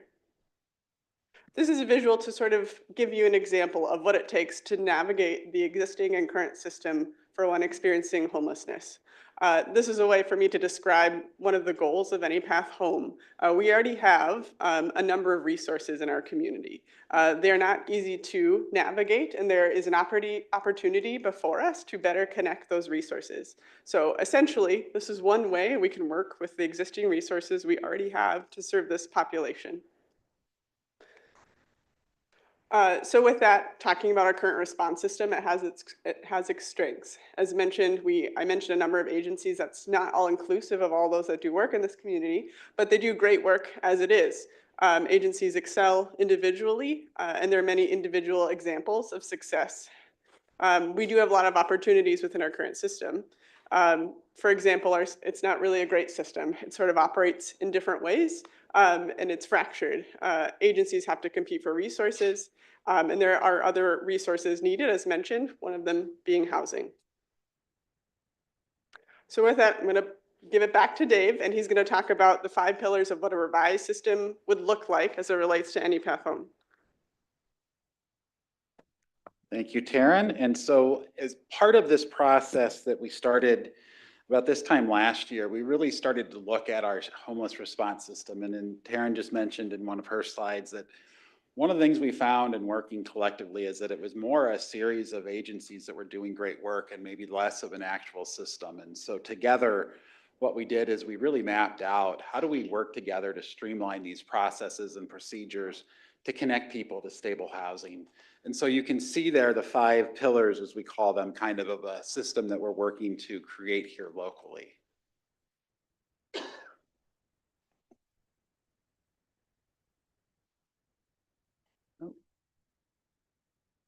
There we go. Oh, too far. Okay. And so you can see the first one there is entry. And one of the things that was found as part of our evaluation is that people will enter the system in many different places. It might be they show up to a church. It might be they go to the landing. They could be at the library. And many times what happens is that we're able to get some of that information from that individual the first time that we make contact, but not all of it. And we certainly aren't able to put that information into our data management system in a timely manner. And if you think about that, people who become social workers do so to help people. They don't always want to, they don't do that to become a data management analyst. And so for us, getting that entry system streamlined, focusing on diversion to start. So if there's any way that we can make it so that person doesn't have to enter the system. So if there's a family member, if there's a friend, if it's maybe they have resources in another community, if we could help them connect with those resources. It's really about doing that. And then once we do that, get information submitted in a uniform way. So whether the person goes to the landing or the warming center or wherever else they may show up the first time, we have that information in a uniform system in a way that is kind of done in a manner in which we're all aware of the way that the data is entered, what it means, even things about, spelling. If you spell somebody's name differently, I mean, there's a lot of it when you really think about how we do this work. It only takes a small difference to really make the data challenging. And so when you're talking about 10 agencies or more doing this work, whether they put Northwest as NW or N period W period, that can make a difference in a system. And so working collectively in order to make sure this entry is seamless and consistent is the first part of our goal. The second part is really that story. And so every individual has their own story, and honoring the story of the individual is what we need to do. But the way we do that is with data. And that's really where we learn about their history, about their housing barriers, about what are their needs, what are their unique qualities and characteristics that will help us find a solution. And so for us, it's really about trying to play that matchmaker. In order to do that, we need that data component, and we need it in real time. So one of the, again, as we talk about the data management systems and everything else, it doesn't help us to know what we had last week if the person that we're trying to provide assistance to is unable to be found. And so because of the transient nature of the population, getting good real-time data is of the utmost importance and is really our #1 priority as we are launching this system. Because once we have that information, we feel like everything else can be achievable. Connection. So once we do have that opportunity, we know who are the people in our community that are experiencing homelessness. How do we connect them to the services that are needed? How do we provide them with a case manager to guide them along their journey and really provide that assistance that's needed to overcome whatever those barriers might be? For some people, it might be as simple as providing resources, and for others, it will take months, if not longer, of just kind of continuous advocacy with them, walking alongside them, and providing them resources as they're able to move forward. Housing. Obviously, we need housing in our community. We continue to need affordable housing in our community. We continue to work through trying to find different housing solutions all across the continuum. But what we need to do is a couple of things. One, we need to make sure that person is ready for housing success. So as someone moves into a property for the first time, if they've been experiencing homelessness for a while, it can be a real shock to the system. And so just things like making sure that they are ready for housing, that they have the basic needs that they might need, whether that is utensils or whether that's toiletries or whether those are other things that happen in a unit in order to make sure that person can have a real chance at thriving. And so making sure that we have that success is something that we need to make sure that we're doing in our system. And then finally, it's community. And so one of the things that we learned in kind of meeting with people is that it's not about, housing is not the end. In a lot of ways, it's the beginning of continuing to work with somebody to thrive. Once you can stably house someone, it's much easier to work on some of those other underlying issues that maybe were some of those root causes. So finding those peer mentors along the way, finding people who are willing to work and guide alongside that journey, following up our team to make sure that they're able to get the help that they need or that they get their questions answered. One of the stories that I tell is that I was with one of our social workers about a year ago, and we ran into somebody who had been housed for a few months, and the gentleman came up to our social worker and said, "Oh, I missed you. I haven't seen you in forever, and how you doing?" And that person came to our social worker and said that, and the reason was because our team, we're so focused on helping people that once we connect them to housing, we move on to the next. And the reality of it is we need to be continuing to reach out to the people that we've been able to house too, to make sure that they're stable and thriving. And so building that community and getting them integrated into the community is vital for our success. So our goal is to take the kind of the picture that Taryn had there that had a lot of the dots there and then connect those all together. So as we talk about kind of building that system, we have gotten started here really with the first thing, and that's hiring kind of that AnyPath Home Director. I am pleased to introduce Stephanie Vetter, who's here today. She didn't know I was going to introduce her, but congratulations. Stephanie is our AnyPath Home Director. She was just hired last week, so she'll be starting here in the very near future. We are very excited to have her in this role. It'll be a vital leadership role in our community to start to help us as we're building the system work. Along with that, we need to be working to get our data systems streamlined and aligned, and then housing resource coordination and enhancing our outreach to property management companies, landlords, figuring out what we can do to create more win-win solutions in that area. Reinforcing the system, we talk about case management or human services or social work. We need more case managers, obviously. That need is well known, but we need an additional staff. As we talk about the success of this program, we are piloting it with several of our social workers and housing stability team. And what we want to really do is prove this concept that case management, by name case management, connects people to housing. If we're successful, we'll be looking to the community to find more resources.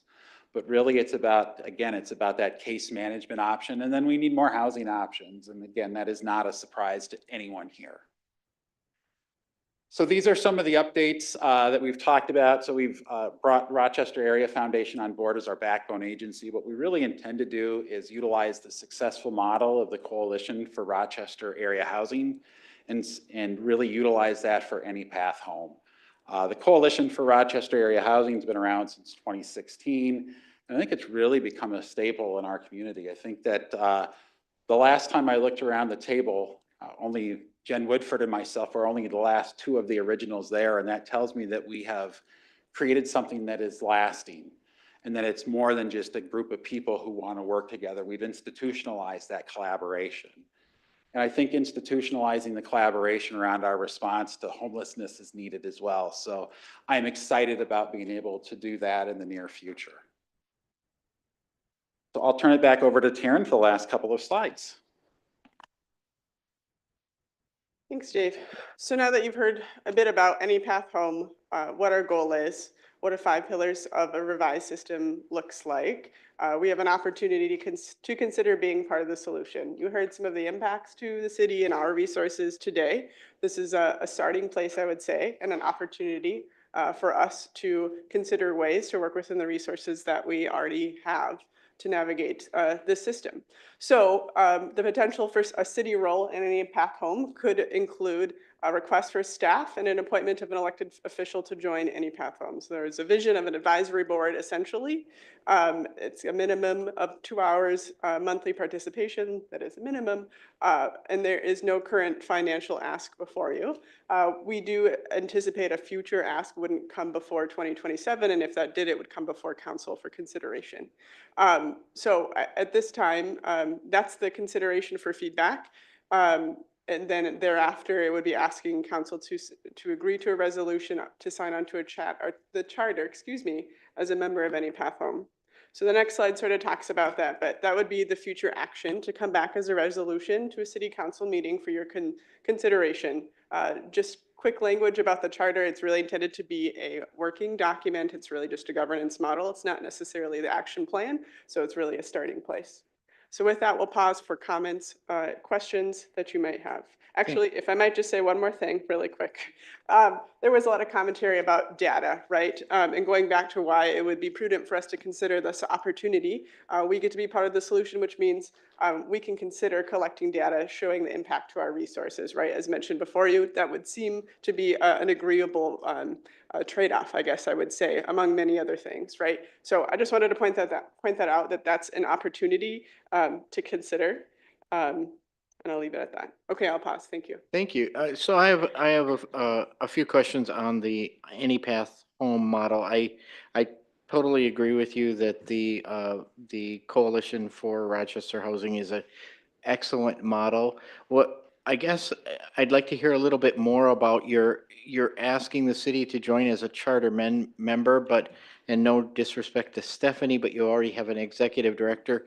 Is this a county project, or is it modeled like the coalition in that it's got partnerships that contribute and then they move the agenda?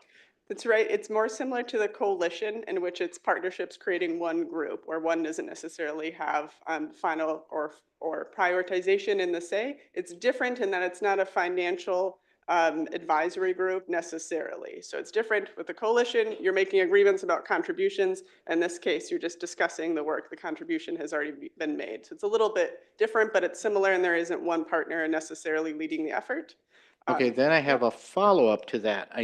When you talked about the system, which is not a system, and you had the slide with multiple players in helping solve the issue, a lot of partners. One of the aspects to the Coalition for Rochester Housing is that it's a defined group, and Right. so when I see this, and and all of these organizations are doing amazing work, but when you're trying to move an agenda, you need to have a smaller group. And so how are you going to manage this big group or make this big group smaller and more of a team to move an agenda? Yeah, great question. So the vision is layered, similar to the coalition, where we have an advisory board, which would have membership from the city, the county, potentially 2 service providers, and a couple of more seats, and that would be it. Just as well, there would be working groups underneath that, right? The city doesn't do work in human services. We're not collecting that data. So there would be a subgroup, right, that would be doing the work, really. This would just, once again, be an opportunity for us to be part of the conversation as we've heard the impact to us today. Does that answer your question? It gets there. Councilmember Wall, you had a question? Yes, and I believe my questions are more for Mr. Dunn. Last week, 5 of us on the council heard St. Paul Mayor Melvin Carter in a short address, and he mentioned homelessness. I think that the statistic he uses, 75% of the homeless in St. Paul come from outside of an origin from St. Paul. A couple of years ago, as we reviewed people in Olmsted County, I think I remember that 80% originated in Olmsted County. Is that still true? That was addressed a little bit in the last presentation.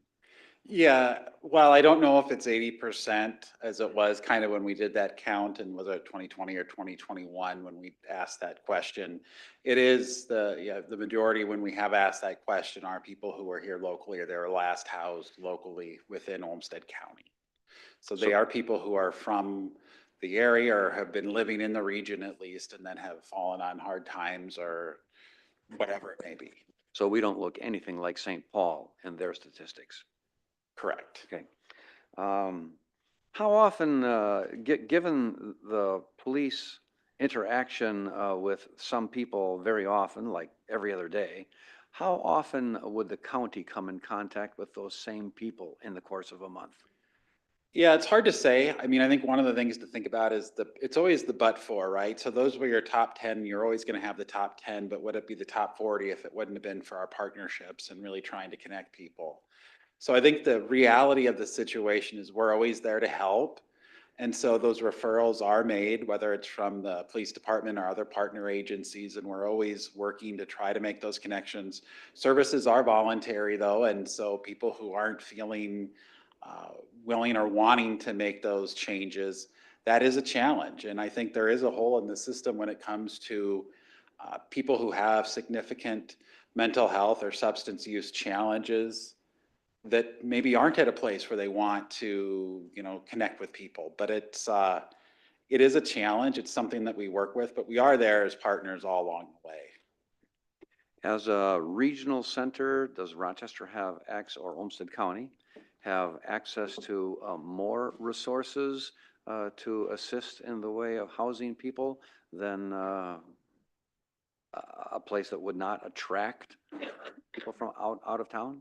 Absolutely. I mean, I think we have two things here. We're a regional center, and I think we also have to remember that we are blessed every day to have the best hospital in the world here. And I'll just tell a very quick story, and this has nothing to do with homelessness, but I think you'll see the point at the end. I had one of my wife's really good friends, her husband had cancer. And before they could even think about what to do, they were just thinking to themselves, if I can just get to the Mayo Clinic, it'll be cured. The reality of it is that wasn't the case, but that's what happens to people from around the world with our community, is they know that if they can be here, if they can be, if they can get to the Mayo Clinic, if they can get help. So as we talk about both being a regional center and a worldwide destination for healthcare, I think those are things that come into play. Now, the vast majority of the people that we have identified as experiencing homelessness, their last known address was here locally. But as you talk about why maybe would somebody come here for the first time, maybe 5 years ago, 10 years ago, whatever else, it really is all of those things kind of coming together. And yes, having a system in play that is able to provide some services does help the members of the community who need it. So that does correlate with some of my experience. Sometimes I would interact with people who came here with appointments and just ran out of resources. And then what do? But other times I would interact with people who heard about the Mayo and would get on a bus and come from Alabama and had no appointments and no plan. So that still is, we do attract that. Yeah, I mean, yeah. Okay, thank you. Other questions? Councilmember Keen. Yeah, Mr. Dunn, just again, I appreciate you being here with the HRA and that idea of the county's got human services, but this isn't something that one organization should be trying to deal with it. And I do really appreciate you bringing all this other community efforts into that. That said, I do want to understand what any path as an organization really is. And I know you had one chart there where you talked about our current response has these strengths, but then you said, then it's not a system, and this is going to be a system. But when I think of a system, I think of coordination and somebody in charge. I'm worried there really isn't an in charge here. Is this really a system, or is this a case workers that are going to have individual responsibilities? How are they going to reach out to the city's law enforcement or Three Rivers? How is that going to happen? I'm trying to picture it. What makes this a system where the other was disparate, well-meaning intentions? Do you want to take a stab at it first, or would you like, okay. Sure, I sure can. Yeah, essentially, it's a great question.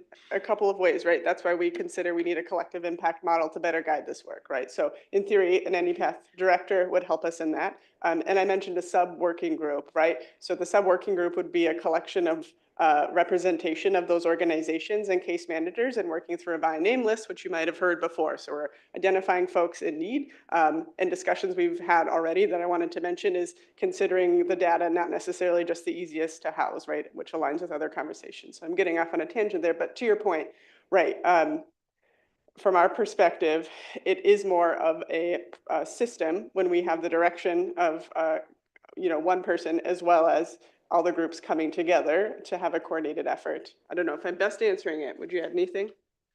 I think from the county's perspective, this really is about building that system. And so that's why we've asked that's why Rochester Area Foundation is playing kind of that backbone agency to bring the partners together. And that's why we've hired someone to oversee that kind of bringing together and system building efforts, because we know that it isn't any just one Mr. entity. Dunn, can who hired? That's what we're trying to, that's one of the pieces we're So trying to get a. Rochester Area Foundation Okay, is, as the backbone agency, is the fiscal backbone for Any Path Home. okay, got it. So Ms. Vetter will be an employee of the Rochester Area Foundation.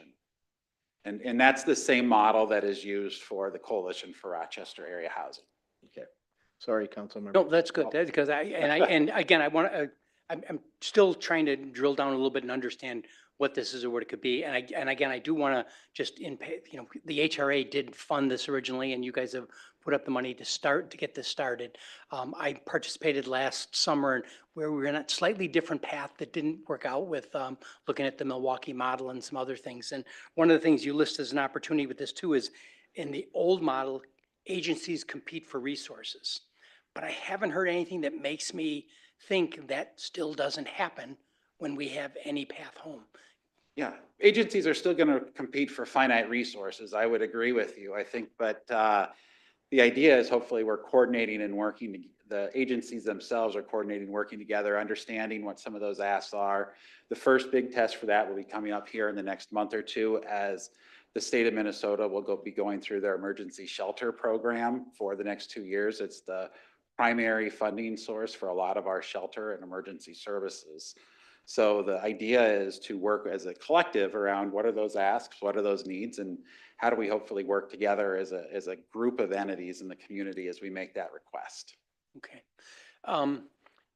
Again, last fall, I believe it was the Landing and Three Rivers combined to kind of bring us together, and we saw a documentary on Milwaukee, and I think it's called Under the Bridge. And one of the things that had an impact on me from there was this idea of, we were trying to get away from that, agencies competing for resources or agencies better coordinated. But I thought that had to have some sort of authority to it. I'm not feeling any authority to Any Path. Do you think there is something that where the Any Path really does say, no, community action team, this is, you don't work this one, Three Rivers is working this, or are we having that ability in here, or am I missing something, or am I conflating something? Well, yeah, I think, no, that's a challenge, and you have to kind of trace the dollars back to where do they come from and what are the rules regarding each one of those dollars. So whether it's the Landings fundraising that they do in the community, which is the majority of their budget, or whether that is a state grant that maybe is funding some of the warming center, or whether it is the county levy that's funding some of our work. The challenge that we face is that, it's not, we don't get to say that, none of us get to say with a state dollar, you can have it or you can't, because it's a state dollar and they have their own ways of doing it. And so that is a huge challenge that we have here. And so that's why, as we're trying to coordinate this work, it's really important to really work together on that, to try to at least understand what we're all doing to maximize that impact. Now, could we get to a point where, whether it be the county, the city, anybody would want to say, here's money for Any Path Home, and you can distribute that amongst your funding streams or based on your model? Potentially, but we're not there today. No, we're not. And I coming into this meeting, again, I like the idea of trying to have some sort of formal coordination with all the different groups working on this. I know the city, we've had some issues with other groups that, back on that didn't collect data, or thought, they had a different way of going about it than the county did. And so this idea of trying to coordinate really is in the right place. But I think you're hearing some of my concern here, like, what does it mean to be organized there? Is there really any, and I keep using the word authority to it, or is it really just let's be talking more, and that communication will help us go in the right direction? I actually worried a little bit about that the city would turn over resources to somebody else to direct them, and you're not leaving me any thought that that's part of Any Path. But I do think that if there really is any sort of resolving the idea of efficient use of resources, you have to make sure we don't have 2 or 3 different people trying to solve the same problem in different methods and sometimes competing with each other. And I think Councilmember Palmer bring it up earlier, is like, if one group is saying we don't want to have camping in the parks, but another group's giving out tents, you don't have a system, you have competing interests. Yeah, and that's the challenge of any type of group of entities working together, is that while we all share our desire to end homelessness, the agencies themselves still are autonomous and have their own rights and responsibilities as agencies to kind of maintain what they feel are the values of their mission. But certainly that's what we're trying to do, is where we align, let's focus those efforts, let's focus those resources, let's really let's make an impact, and let's be able to demonstrate what that impact is. Because I think we need to be able to do that as well. And my last point, this is just an observation. I don't think you need to respond to it. I saw the groups involved. Again, it looks like a good groups. And I know they're, like anything, there's some much more involved early on. My observation is I was surprised to see our local school district or the other communities in Olmsted school districts not involved, at least from that data and involved in the, those stories, because it is a very different perspective on homelessness than what our law enforcement or our library would get. I think it is something that's important to keep our eye on. Yeah, actually, I can't answer because the primary focus of Any Path Home as it was originated was really about single adult population.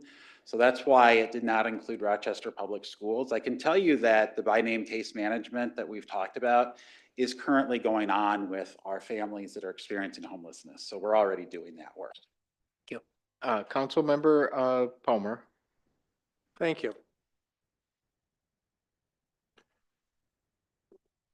I'm going to start with Ms. Edens first, just a second. How much actual money from the state does the city of Rochester receive from the state for homelessness? None to my knowledge. None. Okay.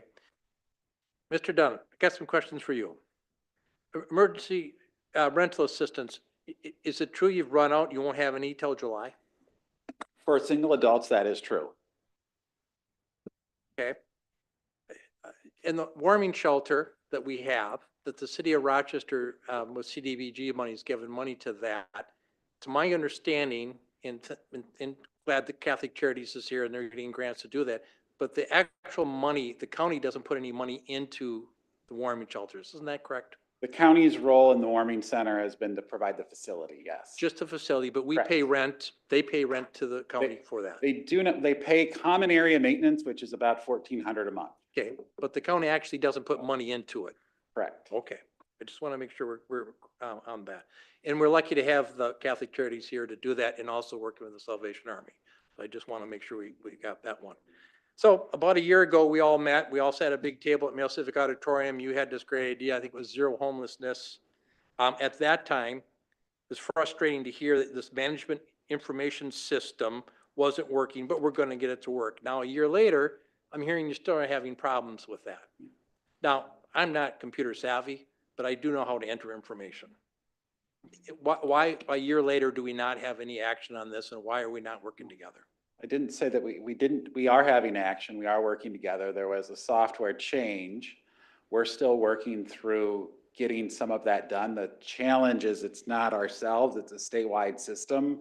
And so anytime you're working with a statewide system, you have some challenges outside of your control. So I think we're continuing to work through that. We are getting the by name list work done. We're proceeding in that. We also haven't necessarily been able to, I think that's part of why we are providing resources in this area, is because all of us as agencies are doing the work that we're doing every day. And frankly, a lot of times, again, the data suffers because the agencies that are sitting behind me are trying to serve people, and they're not always trying to put data into the computer system, or maybe they don't even have the right software equipment to do so. So that was one of the things that we've collectively learned, is because it's not any one entity that does that work. So if you show up to, if you go to Salvation Army, they're the ones that are putting that in the system. Okay, so I'm trying to understand. I'm not trying to be argumentative about it yet. And so I appreciate the honesty. I really do. Thank you. So my name is Sean. It's spelled with a U. I go to Salvation Army, I say my name is Sean, and they go, oh, it's S-E-A-N.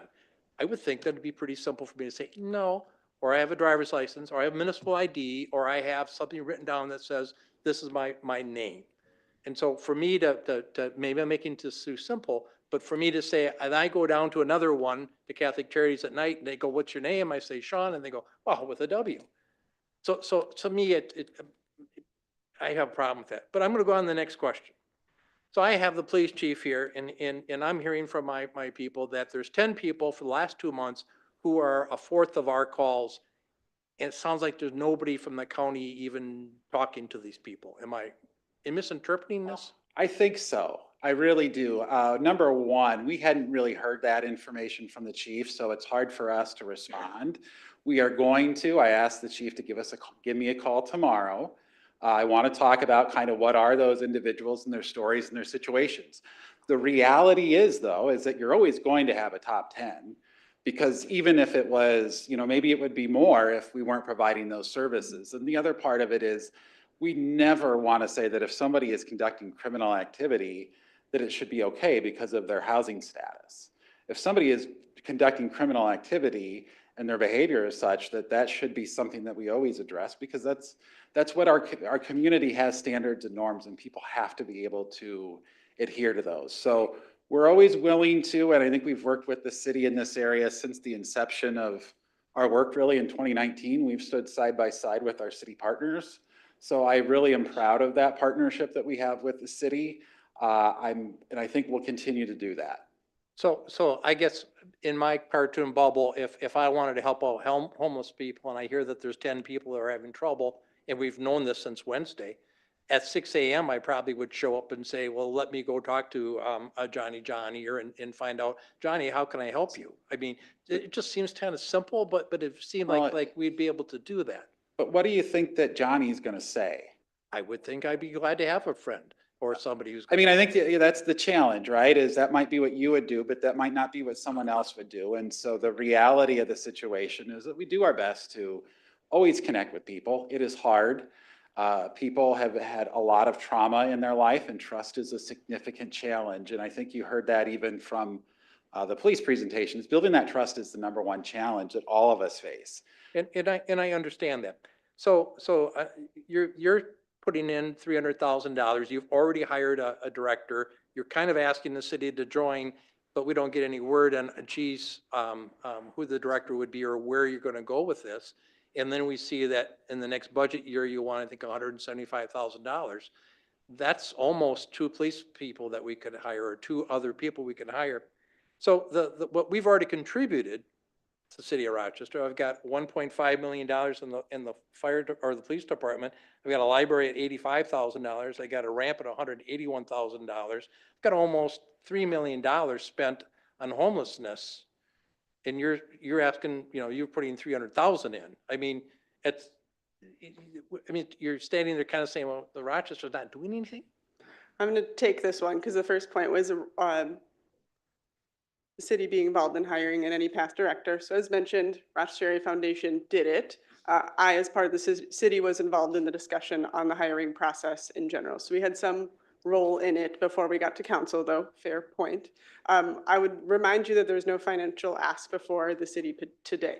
We anticipate an ask in 2 years. That ask that I put up there wouldn't necessarily all fall to the city. So I would just assert that any financial ask would come back to you, nothing today to consider. Okay. Council member, are you done? I mean, how about the $2 million that the city's already spending on homelessness? When Yeah. people say we're not spending any money, we're not doing anything, I'm not seeing that. Sure. I think it's a fair point that we wanted to present to you intentionally, right? Once again, for you to understand the amount of resources that are already being spent in this space for a number of reasons. One, to consider the value in considering a long-term solution versus short-term solutions, right? And a point I made earlier is wanting to match our investments to see, are we having an impact in those places, right? Are we seeing a reduction in resources spent? That would be an outcome we should discuss and consider as part of this. Okay, and you're standing here and you're a resource for us. Mhm. And we have money as a resource, but the city council didn't say, yes, we want to join this. So to me, it's frustrating when I ask for something, they go, oh, there's resources and you don't have time for it. But you were assigned to that, and I know you have people who tell you what to do, but it's more frustrating to me when it's not the city council saying that. Sure, and I would say this came back to, right, as mentioned a year ago, joint presentation with the city and the county, and that was the last time we got, essentially affirmation to move forward here today with any path home. So fair point, and now is the time for the city to consider being a part of this or not, to your point. About a year ago when we had our meeting, we were going to meet in August, and then Sure. it got delayed, and I don't know if today's that meeting to have a presentation or not. Right. Is that what that? Correct. Thank you. Other questions, council members? Councilmember Doring. Mr. Dunn, can you give me a estimate on the budget from the county for combating homelessness? I'm sure that there's staff costs associated with that. I'm sure that there's housing costs associated with that. So could you give me a dollar number? The housing department budget's about $25 million. That encompasses state, local, and federal sources. The HRA levy is 5.1 million, which is the primary source. The county is spending probably between 2 and 3 of general levy dollars, along with all of the funding and resources that go along with our properties and everything else. So it's a conglomeration of about 25 different budgets that really make up our budget. And it's a little bit of a county nightmare, but there's different pieces to it that definitely it is complicated. Other questions? Well, I'm sorry. Councilmember Miller, I didn't see you. Go ahead. Council President, it was kind of a last minute question. Just thinking about the presentation earlier from RPD, in this AnyPath Home system, should it be adopted and move forward, is the tool for a downtown walking patrol or downtown safe zone officer to say you need to go to one of these 10 service providers to get into the system? Like, is that the tool that would be offered under this system in coordination with RPD, or how should we be thinking about that in the two presentations? Yeah, great question. You know, conversations were had with RPD in preparing for today recently, right, admittedly. And so some conversations have since ensued to your point of where can we have overlap in that intake point, as they're often working with folks that are maybe a little more less trusting of a system approach, right? So I would say I don't have a concrete answer for you today, except that that's a point of we need to find a liaison between those two efforts, and that discussion is being had. Okay, thank you. And just the comment that I would really love to see these data points come together, about what impacts we can measure and what the resource input from RPD, from other city, from county. I think that would be a hugely helpful tool. Yeah, I was excited to see the data points that were presented earlier, because I do think you're right. It's a start of an opportunity to learn how do we collaborate together more effectively. And I think that's what we're really trying to do here, is we're trying to work collectively as a community to solve a complicated issue. And we appreciate the partnership that we've had with the city from day one on this, because it isn't any one entity that has to do this. It's all of us. And frankly, none of us care where the taxpayer dollar is that helps us. We just want to live in a community that thrives. Councilmember Keen, did you have a? Oh, okay. Councilmember Fredericks, go ahead. Thanks for getting up and taking the hot seat today and answering all of our questions, both of you. Appreciate it. Councilmember Doring, go ahead. I have one more question I wrote down and I forgot to ask it. Is there any way that we can get some metrics about the housing stability line, how often that is being utilized, number of calls, all that kind of stuff? Yeah, we do keep those, and I can get that information over to you. So to your specific ask here, I mean, one thing that I would really encourage is I see a request for staff and elected official that we make sure that the RPD is involved in this very closely. I look at the partners, I think they're all very strong partners, but I think having that law enforcement voice there, they know the people and they know the situation at the ground level. I think that's really important to be a part of it. And then just from my perspective, you set the bar high because you talk about the Coalition for Rochester Housing. I'm glad that it's at the Rochester Area Foundation. That's a high bar, so I expect a really strong set of objectives. I didn't see it here today. I think hopefully with the partnership and congratulations, your new hire, that we're really going to see a little bit more teeth on what the objectives are and how you're going to get there. And so with that, if there's nothing more, thank you very much. And I think we'll take a 5-minute break.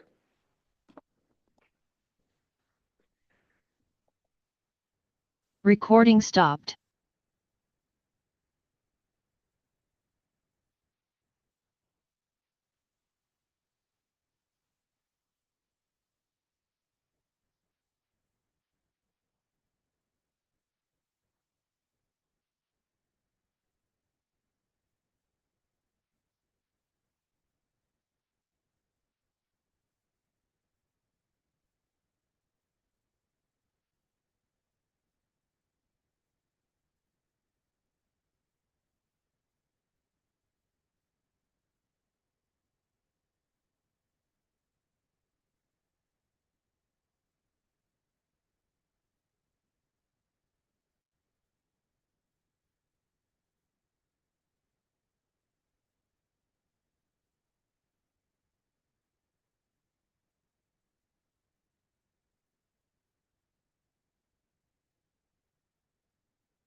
Recording in progress. She didn't care. It's like, All right, and now we have our the sidewalk gap fill prioritization update with Amy Kriowski and Tyler Spice. Thank you, Council President, members of the City Council. We're excited to be here this afternoon and talk about sidewalk gaps. I am Amy Kriowski. I'm the Assistant City Engineer. I'm here with Tyler. Last year, we developed a sidewalk prioritization system. It is hard to say. It is a See? very hard word, and we're going to say it a It is lot just- today, so we're going to get some practice. So we have some new faces to council because we did provide an update last year, but we wanted to take an opportunity to help you understand how we prioritize filling sidewalk gaps. So here's what we're going to cover today. We're going to give you some statistics on sidewalk in Rochester. We're going to briefly touch on how sidewalks are maintained and constructed, how we in Public Works define a gap, a high level overview of the system itself, and then what we plan to do here in 2025.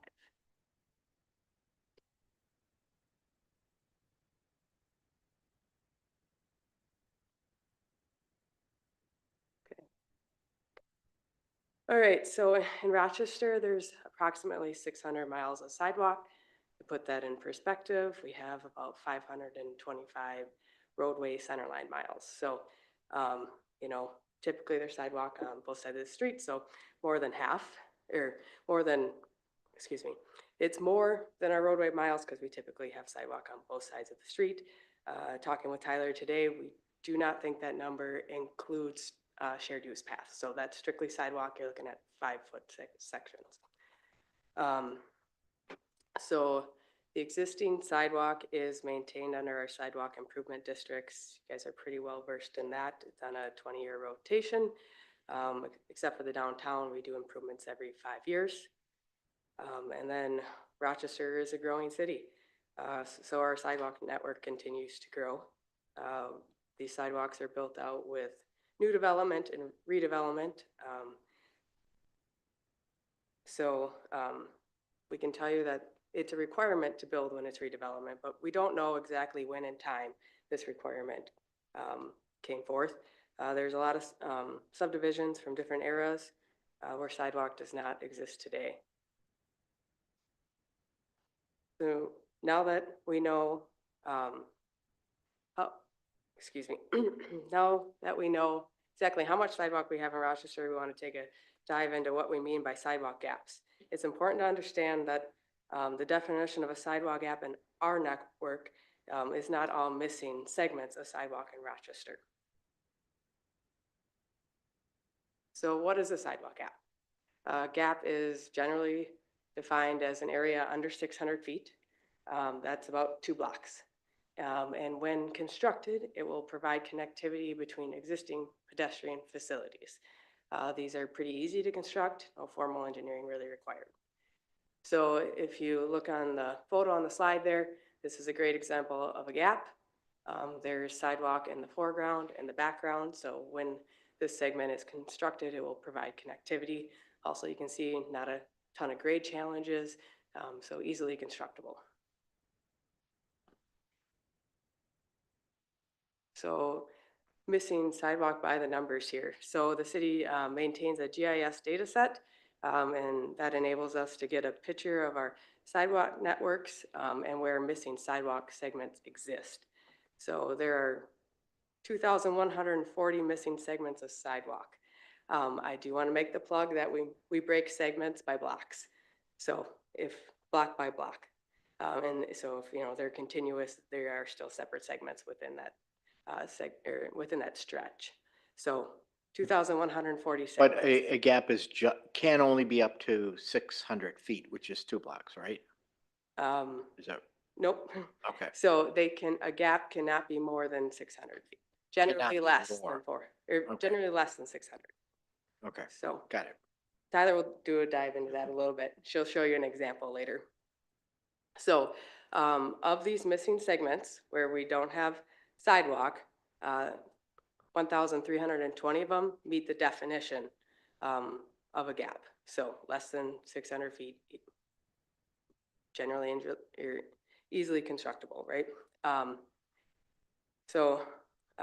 Just to equate that, that's approximately 75 miles that we do not have sidewalk within Rochester that meet just the gap definition. So with that, I'm going to turn it over to Tyler, and she's going to talk about how those sidewalk gaps are prioritized. Hello. So I'll just do a quick overview of the system. As Amy said, we developed this program last year, and we did this so we can rank all the gaps against each other and figure out what our priorities are for constructing sidewalk. As part of this process, we also consider things like constructability, property acquisitions, things that make it a little bit more challenging and kind of put us out of that definition of a gap. So just a quick overview of how we assign points. We have a map-based system that goes through and gives points to each gap for their proximity to heavy foot traffic areas. These would be things like schools, parks, medical facilities, or transit stops, just a couple examples. The road classification, so anything from local streets to major collectors. Obviously, major collector, we're going to give some more points to keep people off the street. Then if it's been identified in the active transportation plan, or if there's been a history of pedestrian-involved crashes. So that all takes place as a map-based, and it's all based on the proximity. We have a system that's able to just spit out those points for us. Following that, we do a manual effort to deduct points for certain things. The deductions are, if they have sidewalk on the opposite side of the street, if boulevard tree removal is required, if they'd have to build a retaining wall to construct the sidewalk, or if it's on a dead-end street or cul-de-sac and doesn't provide any connectivity. We took the top 250 gaps on our map-based ranking and did the deductions on those. And with that, we come up with scores ranging from 16 to 84 out of 100. And again, that's a manual effort, which is why we haven't gone through all 1,300. It's going to take us a while to get through that. You can see that map there. That's all the gaps in our system with just the map-based ranking. The darker colors are scored higher. And that equates to the 75 miles that Amy mentioned earlier. But even though 75 miles exists, funding is our limiting factor in executing these gap fills. The gap fill construction is funded 100% by assessment just for the actual concrete that goes on the ground. And then Public Works receives $15,000 annually as part of the tax levy to administer gap fill projects. If we have a 600-foot gap, we estimate that'd be about $45,000 in just construction with an additional $15,000 in project administration and contingencies. As I said, we get 15,000, we can fill 600 feet. That obviously limits the number of gaps we can fill each year. Average residential lot is 105 foot of frontage, and we estimate that would be about $7,800 for strictly the sidewalk construction, and that properties would be solely on the hook for that. But we'll go through our top 5 gaps today, and you'll see that those range anywhere from $3,000 to $24,000 per property, and that's just depending on the parcel length and whether they're residential or commercial properties. So we'll go through those 5, talk about the scores and about how much we expect it to cost for each gap construction. So going from the 5th one, this is 14th Street Northwest. That building is actually Colonial Lanes. That score is 69 out of 100 in our program after we do our deductions. That gap is 265 feet, and we expect that would be about $24,000 in construction to this single property. The next one you have here on the left is First Avenue Southeast. This is just south of the fairgrounds. This is another one that would be on one property. It's 110 feet, and it would be about a $10,000 assessment. It's an apartment building, so we would hold it to that commercial construction standards, which drives that cost up a little bit higher than the 7,800. And then on the right, you'll see kind of what Amy was talking about with how we break the gaps at intersections. Our 3rd ranked gap is actually the red line on the right of that map. And that scores a 77, but if we constructed that without constructing the orange line on the left, we wouldn't be providing that connectivity. So we would construct both of those together. And that orange line scores 52, so right in the middle of our pack. So the red line on the right is 395 feet. across 3 properties for an average of a $10,000 assessment per property. But it's kind of hard to see the parcel boundary, but the easternmost property is a commercial property, and we'd expect that to be about $18,000, and then the 2 residential properties would be $6,000. And then the orange one is also 395 feet, but that spans 7 properties, and we expect that would be about a $4,000 assessment per property. Tyler, can you stop for a minute? Yeah. Councilmember, go ahead. Are you picking on me? Do you live there? No, the one on the left, my wife. Sorry. I think you're picking on me. So our second ranked gap, first thing this is 14th Avenue Southeast, just north of 4th Street. I'm gonna note you're gonna see some unusual geometry there. That's because our gaps just follow our parcel boundaries on the map that we made. This is not how we would construct it. It would just be a straight shot from one corner to the other.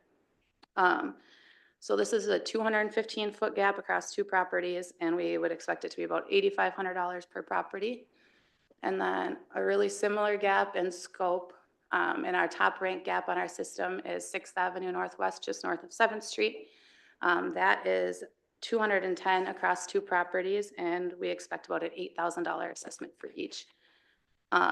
You might note it, so 210, I told you the average is 105 foot of frontage, and that'd be $7,800. This is a little more expensive. Once we get into driveway sections, we're putting in thicker concrete, and that's driving those costs up a little bit. So that's our top 5 gaps that are eligible for construction under our program, but we do make some engineering considerations. Our actual highest ranked gap is that little red line at the southeast corner of 16th Street and 3rd Avenue Southeast. And that scores an 84 in our system. But you have a series of gaps extending from 16th Street all the way down to 20th Street with small sections of sidewalk in between. And that actually ends up being about 1,900 feet if you put them all together, exceeding what we would be able to do with this program. And on top of that, there's some pretty significant utility relocations that would be required. There's a transmission line that runs in the boulevard through there. But you'll notice the green line on the right, and that is actually our CP rail trail that we're going to be constructing this year. So we are actually providing the connectivity through that means that we wouldn't have been able to otherwise with the gap fill program here. Now that we've gone over some examples of gaps. Can you pause, Councilmember? Go ahead. I apologize if I missed this. For these property owners and such, obviously, it's going to be a little bit of a shocker to some of them that this is going to happen because they don't get informed until they do get informed, but they don't pay attention until they get a bill. But anyway, how long will the assessment be spread over? How many years? 5. 5. Thank you. Yep. Councilmember Palmer, go ahead. Can you go back 2 slides for me? Absolutely. And a question for you is are you giving them the opportunity to build it themselves? Yep, I'll touch on that in a little bit, but yeah, we would notify them that. So the one on 7th Street here, the one on the right. Yep. You got a red line there. Why not on the other side? So they ranked, I want to say the one on the right ranked just a little bit higher, and then on the west side of the street, it would have lost points for the other one being constructed. Do you know, like? If I had the left side or the right side, I'd rather see the left side because that's where Washington School is up the street. So it's a dead end as you hit up 6th Avenue there. This is northwest, and the other thing was there's ped facilities on the south side of 8th Street there. So building up the west side wouldn't actually connect to anything. We would have to add either some ped ramps to get across the street. The actual connectivity would be to build it on that east side. Okay, thank you. Councilmember Fredericks, you have another question? Yeah, correct me if I'm wrong too. In order for a contractor to construct a sidewalk in the city limits of Rochester, they have to actually be on your list, so to speak. They have to have the proper credentials. It can't be just any contractor come in and do that, correct? Yes, so if an owner elected to have somebody private hired, they would have to be licensed with the city of Rochester and pull a permit and do that work. If it's on our project, we would go out for bid and those aren't considered licensed, but they go through the process of having a contract with us. Perfect. Councilmember Miller. Thanks. Just a quick question. Could you go forward 1 slide? Absolutely. So in this highest ranked gap, Mhm. once the green line is constructed, what happens to that highest ranked gap? Does it just continually is manually downranked? It won't change the scoring on that. I mean, it's scored just because of its proximity to everything. I think that this one might have actually had a pedestrian involved collision, which drove up the score a little bit. So just because the other facilities exist won't change that, but it doesn't it still doesn't make it constructible under this program. Yeah, just to clarify, it's essentially eliminated from the gap fill program itself. It would have to be filled by other means. Thanks. So you're removing it, saying this fills the gap. It doesn't remove the need. Say it was redeveloped, it would require sidewalk. It would require sidewalk then. So it would still remain a gap because the sidewalk segment doesn't exist, but it just needed to be constructed under different means. Mr. Tyler, go ahead. Thank The you, other Council President. Tyler. I want to add that I don't want to leave the impression that we completely take it out of the scoring because, you know, things could change in the future on third. That would actually make that a more feasible project, and that gap obviously is still a need. But as things stand today, minus any other redevelopment or construction of more sidewalk, the infeasibility remains. Okay. So it's just continually reviewed until Yes, conditions change. that's correct. All right, so we'll touch a little bit on what 2024 looked like and what we have to look forward to in 2025. As we've noted a couple times, we just developed this system last year, and that was to make sure that the gaps we're selecting for construction have the greatest impact on the community, and we're not just picking anything off. So through the system, we've been able to identify our top gaps, but we still received inquiries on other gaps around the community that don't score that high. When this happens, the first thing that we do is always confirm whether or not there's plans to build this by other means, which is often a development agreement, might be CIP or an active transportation. Last year through this, we were able to identify 4 different gaps that were obligated under development agreement and construct 1,700 feet of sidewalk through that. And coming forward in 2025, our plan is to bring the top 2 gaps forward. If you remember, that was 6th Avenue from 7th Street to 8th Street, and then 14th Avenue Southeast from 3rd Street to 4th Street. And like we touched on, this would include a homeowner notification. They get a letter and say, you know, we're initiating a gap fill here. You have 60 days to, 60 days is our policy, but we could give them more depending on our construction timing. But you have 60 days to hire somebody to do it yourself. If you don't, we'll come in and do it, and you'll be assessed for that following the assessment process that you guys are pretty familiar with. So with that, you might notice that our definition of a gap is fairly limited, but there are other ways that sidewalk construction can occur. So the first of them is CIP. I'm going to go over a couple examples of projects that they're done in the past or we have upcoming. Anything more extensive than that 600 feet, it requires more engineering, we would hope to do with the CIP project. The first one is 31st Avenue Northwest and 48th Street. This is kind of by MnDOT or the Mazda dealer up there.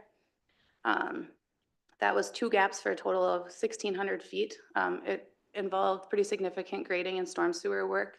It was previously a ditch section that we had to fill in and install some storm. The 2 projects together were about $100,000 in design cost and $300,000 in construction. So as you can see, that greatly exceeds the $15,000 we have to administer projects. And then 37th Street Northwest, this one might seem familiar to you guys. That's from 18th Avenue to West River, and you approved ad for bid on that project last week. So that is 3,800 feet of missing sidewalk. To date, we have $50,000 in design costs, and we estimate it to be about a $500,000 project. These are funded through tax levy or active transportation grants, and again, they greatly exceed the scope of a gap fill project. We touched on development agreements that we were able to fill some gaps on last year. So gaps that exist within recent development are typically obligated under their development agreement to construct their pedestrian facilities along all frontage when the lots are built out. And if that doesn't happen, it's usually outlined within a set term, 5 years or 10 years, that we can then initiate the gap fill. And then in the event that a gap exists that doesn't fall into any of these categories, council can always bring forward a council-initiated action, but we would need to identify a funding source for that, and we've not commonly seen this occur with sidewalk construction, at least. I have outlined 3 different gaps that have come to us on various platforms and don't fall within our gap, and just kind of why that is like that. They're usually large in scope, and they score pretty low compared to other gaps that we have in the system, and will require significant engineering. Just for context, So Amy mentioned there's 2,100 gap, or 2,100 areas of missing sidewalk. 1,300 of those are considered a gap. So we have about 800 that would fall outside that range. And 340 of those 800 are at least as big as the three we're going to talk about. So about 41%. Councilmember Palmer. This one here I have problems with. Okay. In the up by College View Road, Mhm. there's some trees there, and that's gonna be developed. And as a city policy, we're gonna make them put a sidewalk down to about 20 feet from Bridgeview Drive. Okay. Now, there's no houses there. What I would prefer to see is a asphalt trail that runs the entire length of that area to hit the softball field to the left. The other problem with this is that it's a high-speed cut through for people. So that's why that sidewalk would be necessary. But to get across 36th Avenue, if you look detailed on all the houses there, there's easements for sidewalk contact. You could be able to go from one sidewalk to the other, all the way to the park. Is that on your list or, I mean, there's two questions there. One is, are you willing to say, yes, let's put an asphalt trail on 36th Avenue, which to me makes more sense. And number two, how do we get these easements that have sidewalk availability in between the houses to get to the park on the east of this? They're looking over here, Go Council ahead. President. So I would say willingness isn't really the struggle with something like this.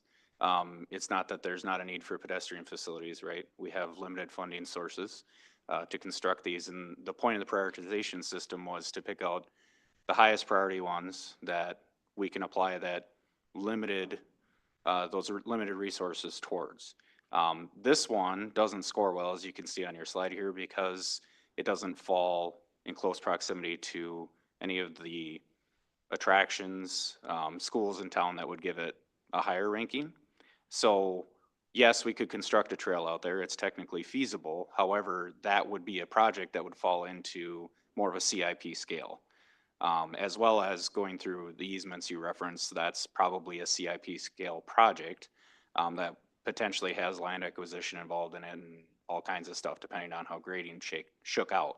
So as far as a gap fill, neither one of those that you bring up would fall under this program, and we'd have to talk about programming a full-scale project if we wanted to do that. So I'm listening to what you're saying, and so 36th Avenue has the softball fields to the south, and then just to the west of this is RCTC, I guess, that has sidewalk and stuff along Highway 14.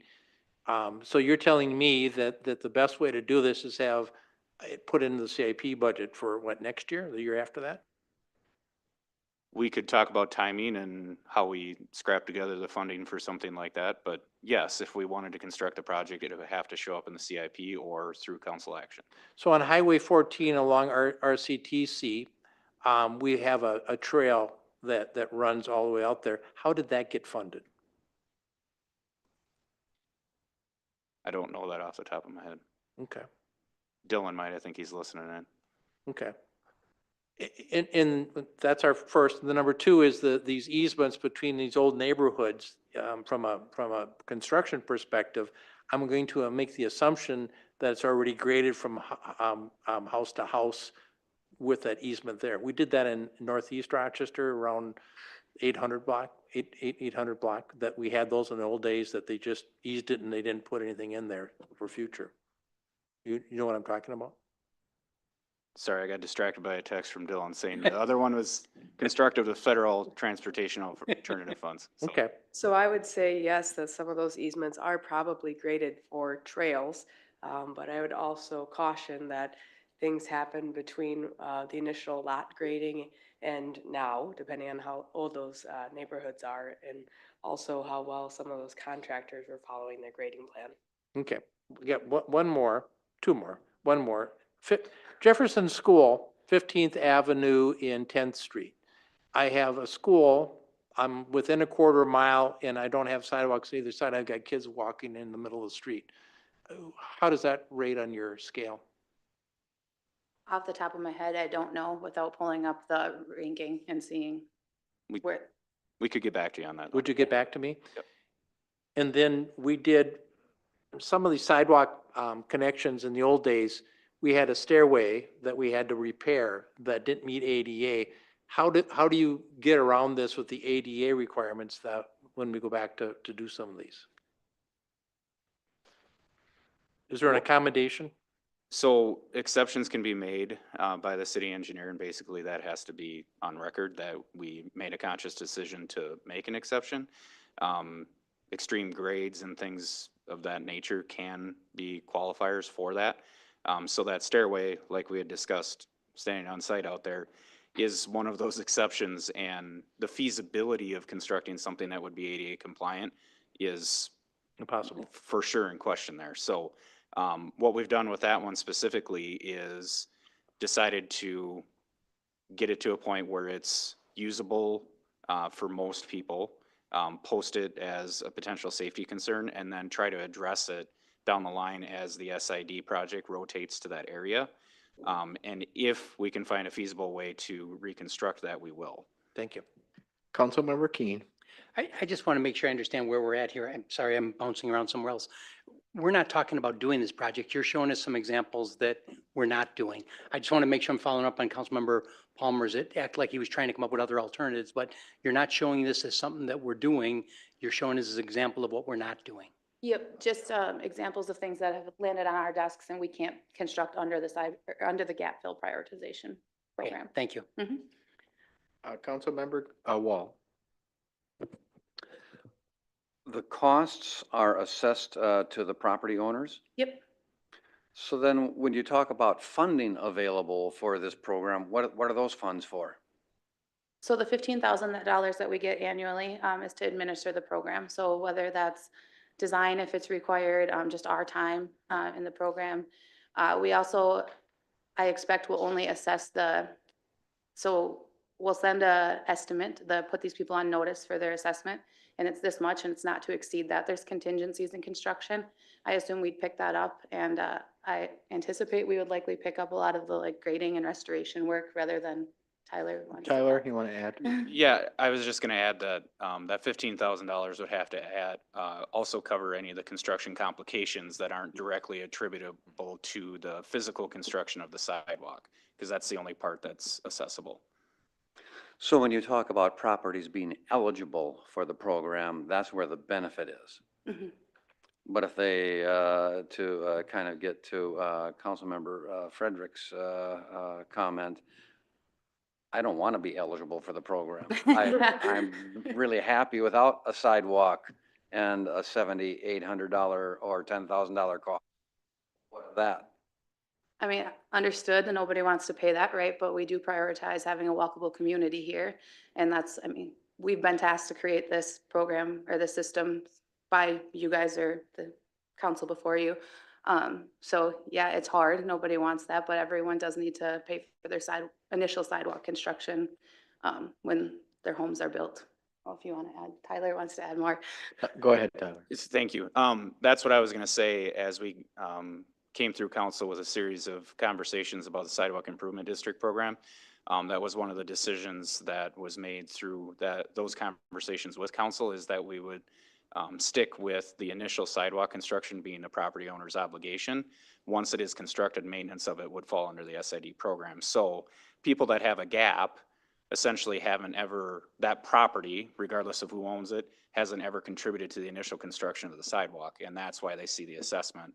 And then they would annually, through the rotation, see the Sidewalk Improvement District maintain that sidewalk. And I just would add, they also haven't contributed to any maintenance of the sidewalk in front of them in the former non-SID program.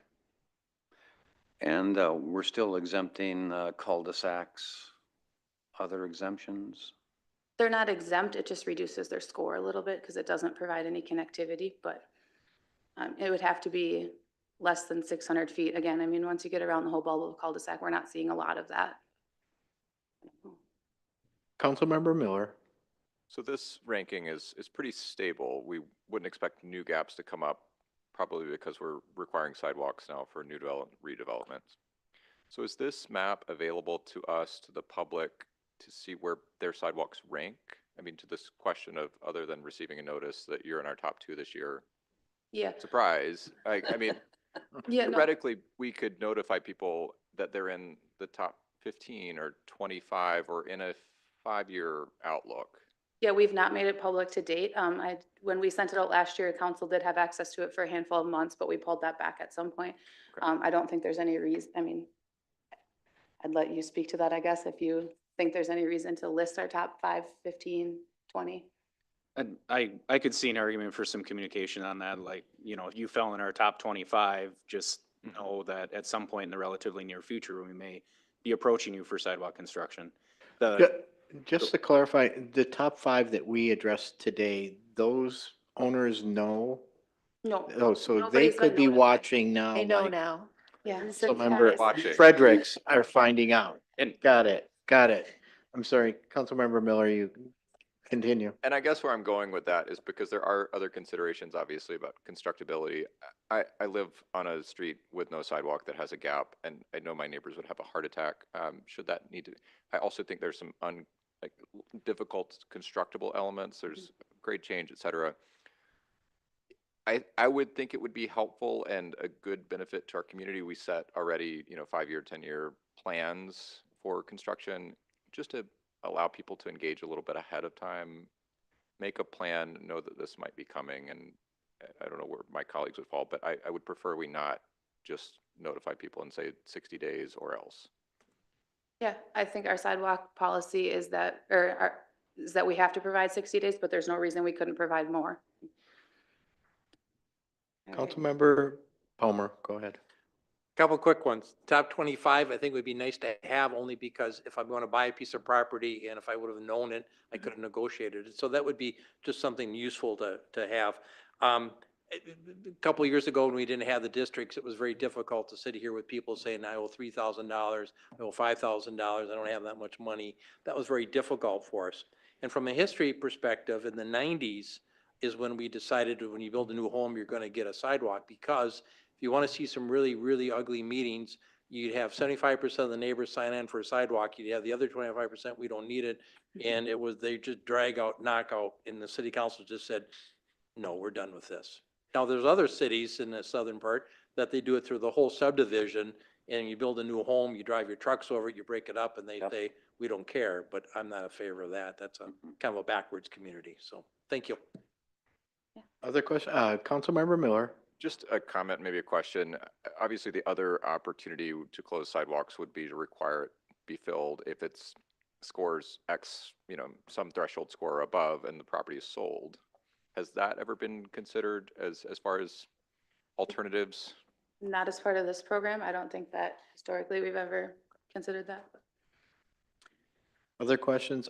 I would also reiterate Councilmember Miller, Councilmember Palmer's thoughts that we should give folks time, early heads up on when they're on the top 5, but also kind of letting them know that they may be further down the list, just so for personal planning purposes. Yeah, absolutely.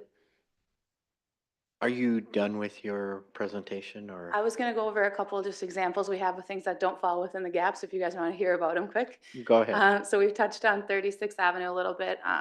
This is 3,000 feet, so that's 5 times the definition of our gap. And depending where you fall on there, it's between 18 and 21. So pretty low on our scoring system.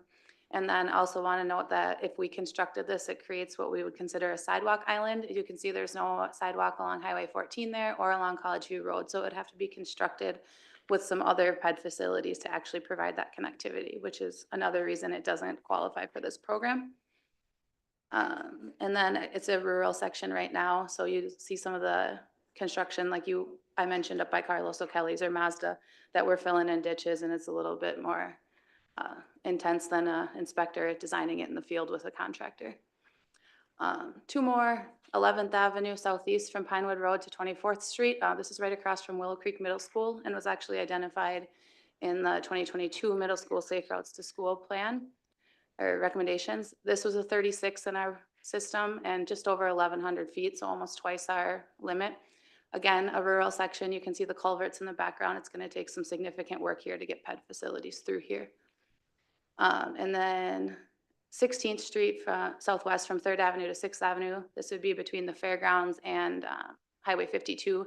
That south side of the road there, we've gotten some interest in having sidewalks installed there. You can kind of see it's going uphill there, so opposite of our other challenges. But we also, several of these properties actually touch the back of the curb there, so we'd be acquiring some property, and you can see the whole line of trees there that we'd be taking down, significant trees. So with that, we've provided some background on our gap fill prioritization system, how we define a gap and discuss other means for constructing missing sidewalk that don't fall within our definition. And we're happy to take any other questions you might have. Questions from council members? Very, Yep. oh, Patrick, go, I mean, he said Patrick. Councilmember Keen, go ahead. And again, I really do appreciate that you guys brought this forward, and I can see you've done a lot of work of trying to do the scoring. I do recall the scoring, but I guess I'm trying to recall when we had the gaps, and the problem we had, just a little history lesson here, is we had other people looking and saying, oh, now that you have this districts, you can use that to put in my new sidewalk because I don't have one.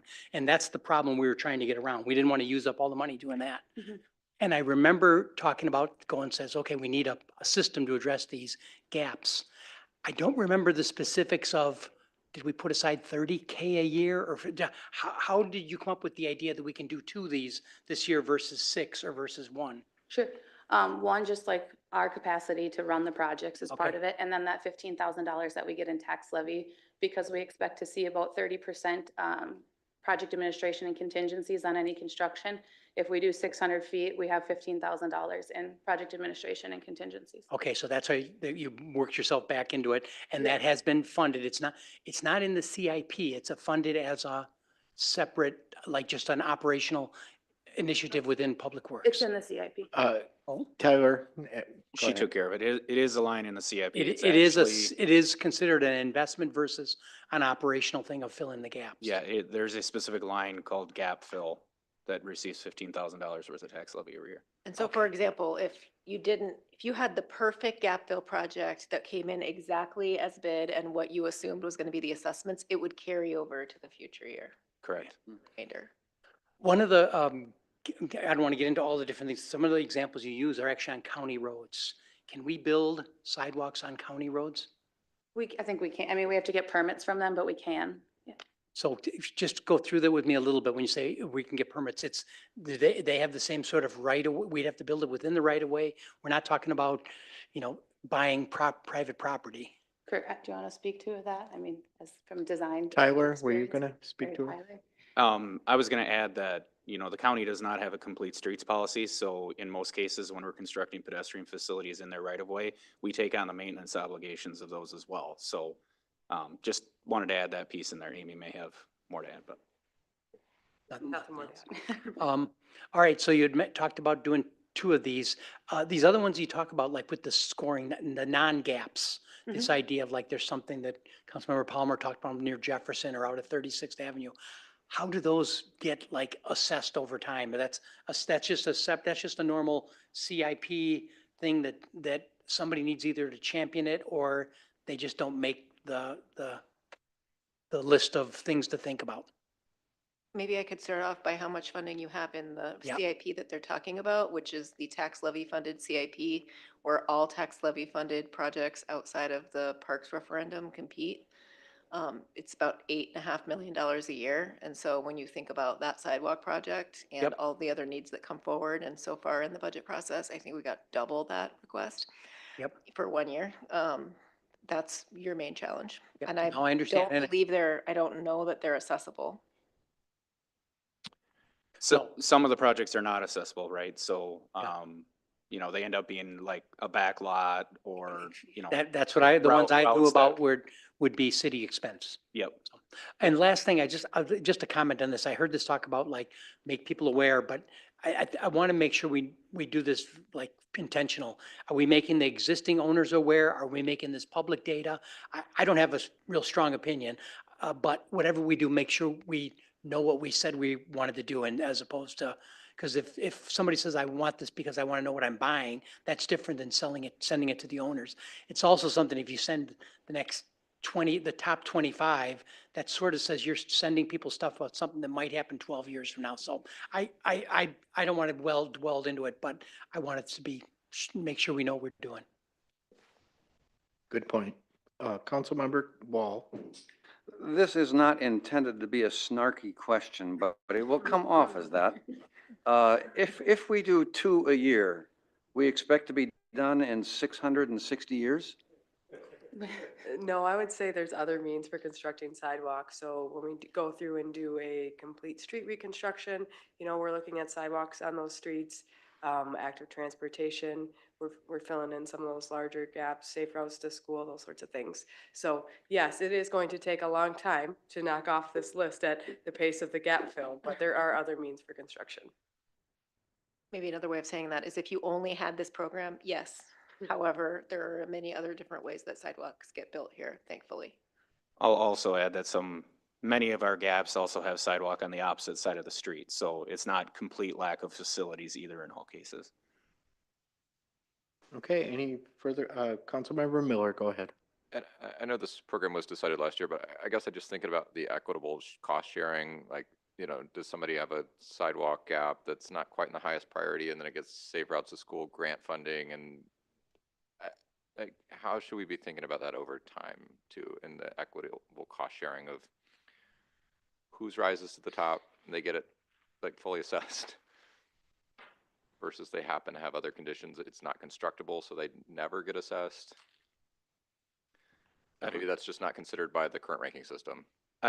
Tyler? I would say that's exactly why we developed a ranking system, because prior to that, you know, everything was open to interpretation. The system is an attempt to make sure that we're approaching all of them the same way. And unfortunately, some people have specific circumstances with their property based on where they live and what they purchased that either help them in this case or hurt them financially if they need to contribute to a gap fill. So I'll just add, Go ahead. if I can, that for special assessments, we do have assessment deferrals. You have to qualify for that. And that doesn't completely solve the problem for everyone because there is a point at which that is collected, which is the transfer of the title, you know, for whatever reason might happen. And so, I mean, we do have that as outlined in state statute, 65 years of age or older. So it's based on income, permanently disabled, and then which could be income and or disability, and then a member of the Minnesota National Guard or other military reserves ordered into active military service. And there's a definition that make it a hardship. So it's not all encompassing, but there are options for people for this or other assessments that they're assessed. All right. Well, I had just one more question and maybe speak to Amy since you're the closest to the program. Do you feel that the ranking system that you've used and really know so well, that it does match with what our needs are as far as when you look at the properties?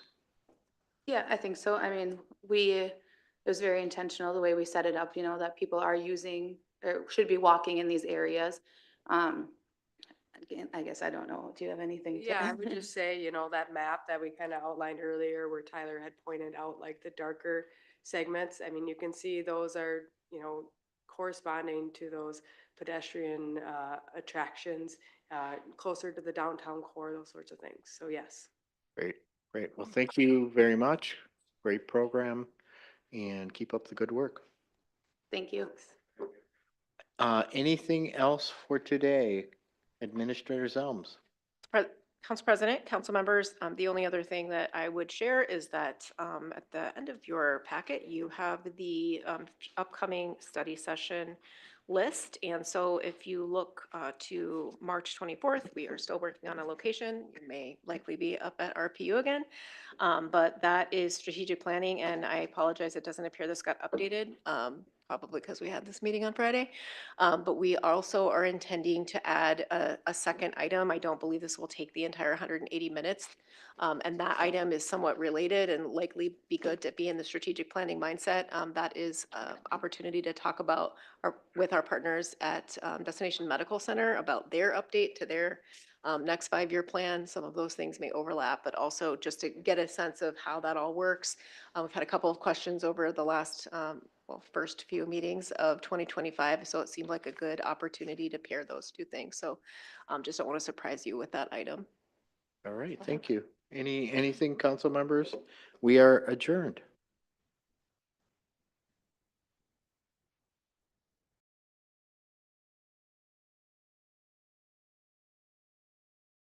Recording stopped.